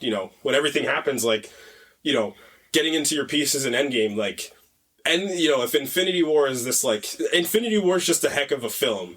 Endgame's, like, I think Endgame plays on two fronts. Like, it's still a really solid movie. And, like, people are like, there's plot holes. And I'm like, I was saying this walking on, I was like, do I not care? Like, and this is me talking, like, I don't even care. Yep. Like, this shouldn't be real. Like, this shouldn't be a real, like, it's funny the people you meet. I met this guy the other day, and he had a cool Star Wars jacket on. So I told him, nice, that's a cool jacket. I said, you a Star Wars fan? He's like, heck yeah. And he said, and I, like, the words he said will never leave my brain for as long as I live. He goes, especially for what we do, here. And he goes, I asked him what's his favorite movie, and I said, he can't pick. And he said, give me anything. And he said, I'm not an apologist, but I'm like, I'm a fan. I don't hate any of these movies, because just give me more of this to escape this reality sometimes. Like, give me more Ahsoka, he told me, he's like, give me more Ahsoka, give me more of the original trilogy, the sequel, it doesn't matter. Just give me more of this thing that shouldn't exist. This should be impossible. Obviously, we always talk about quality, we want that, but like, the fact that this exists is just amazing. It just is. Yeah, and I mean, the two movies, Infinity War is the setup and Endgame is the payoff. Like, Endgame, more or less, is supposed to be a little more predictable, a little more predictable, but also a little more satisfying. Not as, like, this is the better movie, per se, but, like, Infinity War sets up all the payoffs that Endgame possesses, right? So, like, in your brain, as, like, a logical thinker, like, all these characters are not going to stay dead, right? So, what the third act of Endgame is going to be, but it doesn't make it any less satisfying when it happens. The thing about Infinity War is its unpredictable nature. That's why Infinity War kind of becomes, a better quote unquote movie than Endgame, is because it ends and you're just like, wait, they lost. Right. Like, that's not supposed to happen. And it's the frenetic nature and the frenetic energy that they're moving with. Like, that movie moves like an absolute freight train. Like, it's one of the best paced superhero movies I've seen. Well, because, they expertly balance everybody, the characters. That's why that movie paces so well, is because they expertly balance the Iron Man stuff, the Guardian stuff, the Captain America stuff, the Scarlet Witch stuff, the Black Panther stuff. Like, it's all balanced pretty perfectly, right? Which is ironic, given the theme of the movie with Thanos about things being perfectly balanced. But like, Infinity War truly is perfectly balanced. Whereas like Endgame obviously is like just kind of focused on the core Avengers, which obviously, duh. It's a smart idea too. And it kind of strips away a lot of like the anxieties that brings you with Infinity War. Like, again, there's people that call like the first 2 acts of Endgame, like, I'm like, this is grief. Like, this is it. Like, they lost. Like, this is the thing. Like, we're gonna deal with the characters we didn't see, like Ant-Man. Ant-Man goes on a pretty nice arc in that movie too. Yeah. Hawkeye goes on an interesting arc in that movie. Like, everything's still credible. And like, you want to do the time travel cop-out, like, again, Endgame, as much as Endgame is a solid movie, Endgame isn't naive to the fact that this is a payoff to 11 years. Like, and why shouldn't they be able to celebrate what they've done in 11 years? Who's to say that they can't because of the sake of, this needs to be absolute sin. Like, no, like, you can have a little fun. You can go back to Thor the Dark World and make me care about Thor the Dark World for 10 minutes. Like, that's fine. 100%. I'm okay with that. 100%, man. I'm not above that. And I hate the people that say they're above that. No, you're not. You're going to watch the Secret Wars movie and want every crowd pop that you can get. You're not above that. You're not. And that's, kind of just circling back to, like, the Secret Wars. Secret Wars in the room is, like, I am a little worried that they're kind of, like, chasing the lightning instead of trying to recreate it. I think they're just like, kind of like your No Way Home thing about like the literal like applause breaks. I feel like Secret Wars could be in danger of like that like magnitude to like 11. Well, it's who takes the movie too. That's the big thing that I'm thinking about is who's going to take this movie, because and this is the tough thing. Because I do think that Sam Raimi wants it. I do think he wants it. I have a really sneaking suspicion that they're also going to give it to him, but it's a double-edged sword. It's like a monkey's paw, because I do think his first priority is going to be like movie making. And we talked about it with Doctor Strange 2. There's some movie making in Doctor Strange 2. It's not like this just shilled out movie that's just only encompassing of like your crowd pops. And I think that Illuminati, the whole Illuminati bit, that's got to be a Marvel Studios insert. I don't think Raimi was concerned about that. I think he wanted like a pseudo, I'm going to take what Derrickson left me and have like this pseudo fun, cool horror movie. And have this emotional bits, which he does well with Scarlet Witch. If he takes it, the good pieces, we're going to get more of that. The bad piece, I think, and it's not even his fault, it's a studio thing, they're going to be like, well, you understand Tobey Maguire, so now he's going to be a main character. He's not in this story. This is like, I guess the rumor that's floating around for Secret Wars is the whole plot's going to be like, it's going to be Hugh Jackman's Wolverine, Tobey Maguire Spider-Man. I wouldn't be surprised if Wesley Snipes' Blade is there.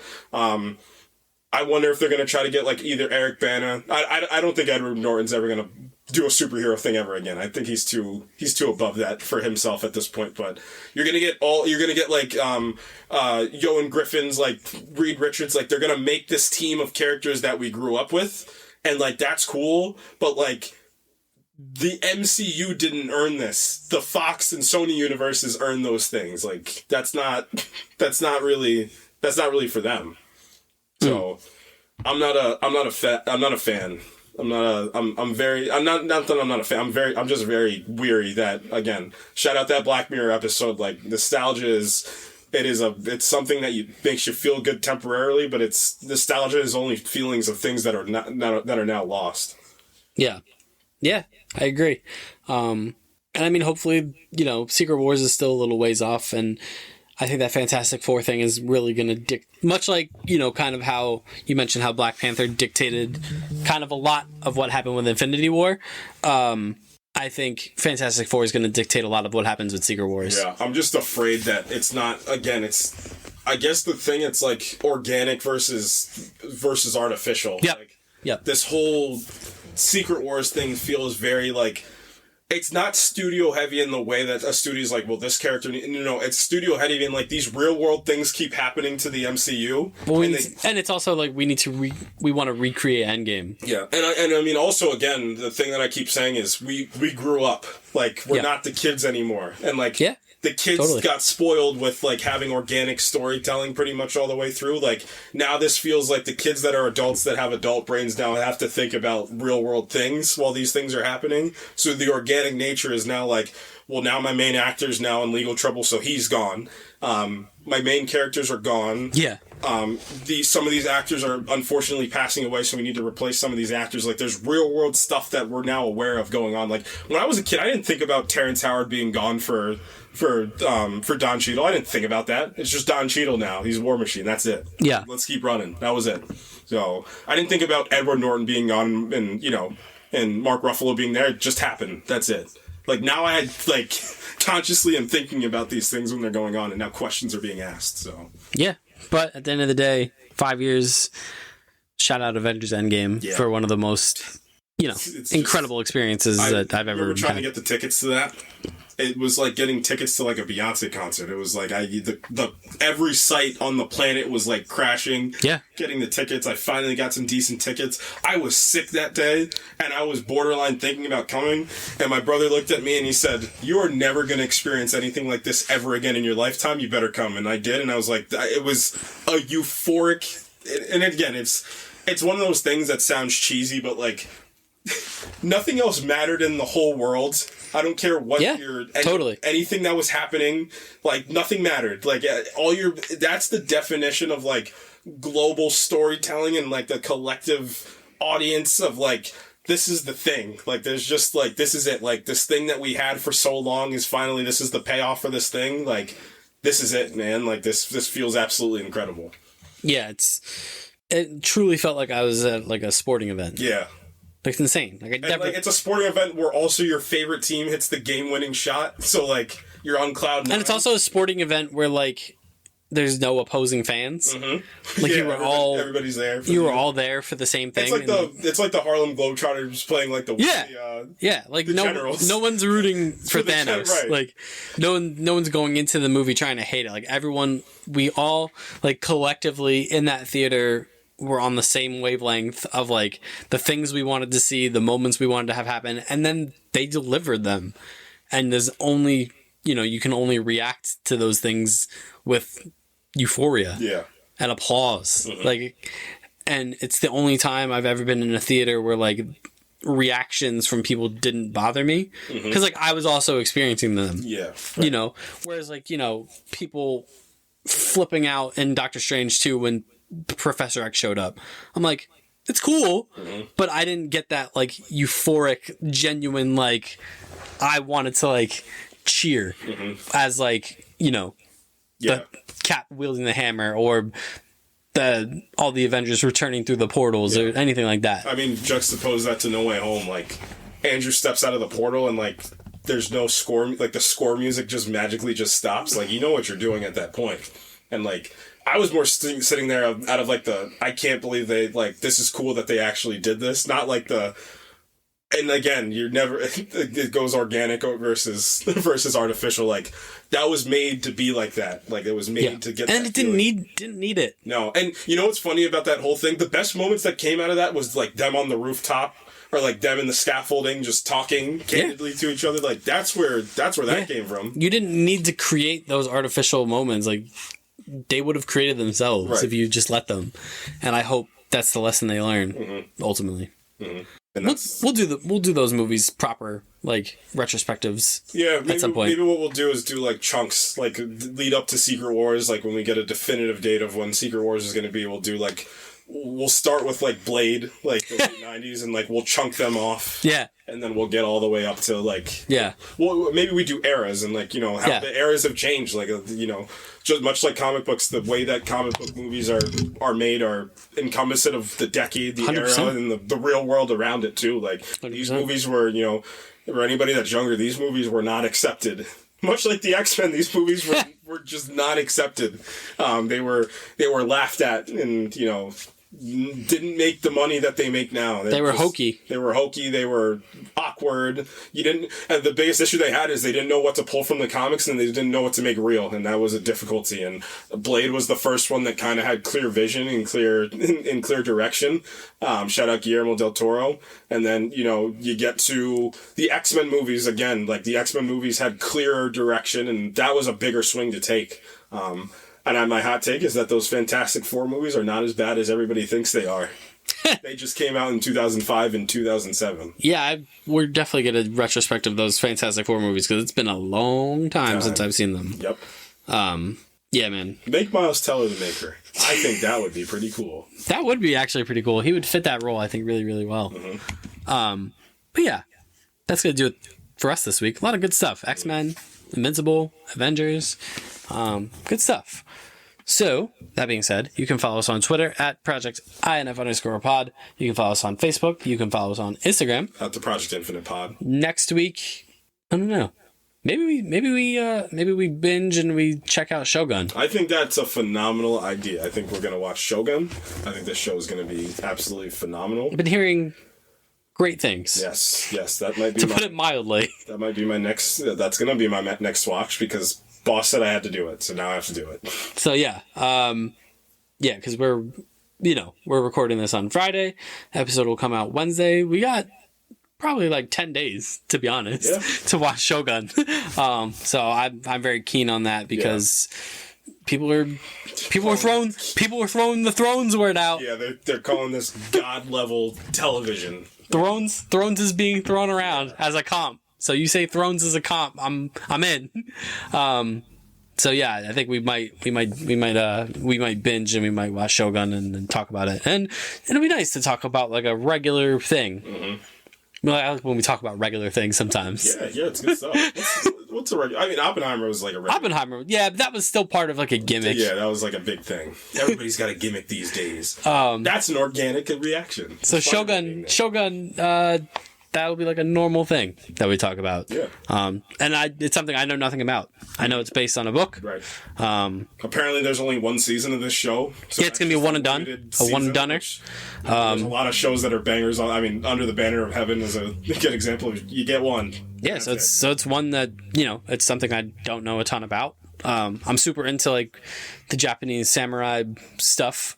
I love that kind of, that aesthetic, so definitely something I'm interested in. So yeah, we'll check out Shogun. Who's my guy that's in that show? That was in John Wick and been in so many different things. Hiroki Sanada. Yeah. He was Scorpion in Mortal Kombat as well. Right. Yep. One of the most notorious Japanese actors that has made the successful transition to the West. Sanada's well known.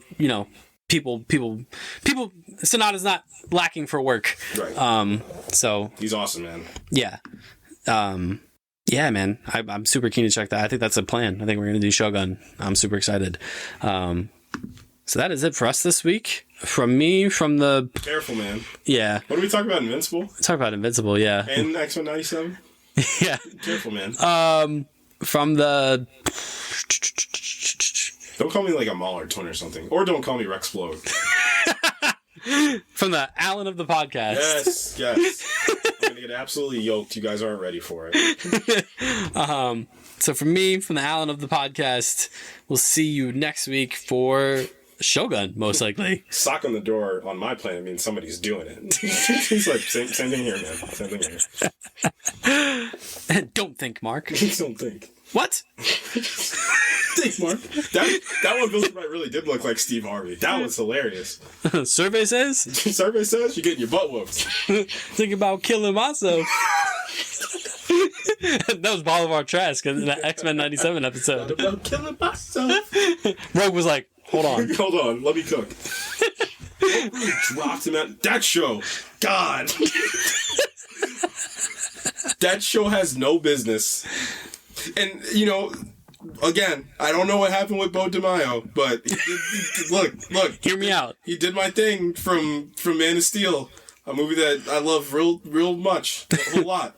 So, yeah. He did this thing for Storm. Oh, man. Yeah. Storm's comeback was... You also have X-Men, yeah, I mean, we'll probably just do. We're gonna have to hold off. We are gonna have to hold off and probably talk about Tolerance's Extinction as like in full. Right. That'll be our as difficult as it will probably be, because episode 8 is probably gonna be crazy. But we're gonna have to hold off and talk about the 3-parter as a full thing. So we will have to do that. But all right, we'll see you next week. Shogun. It'll be a fun time, I think. Until then, goodbye. Think, Mark. No, don't think. Also, don't think.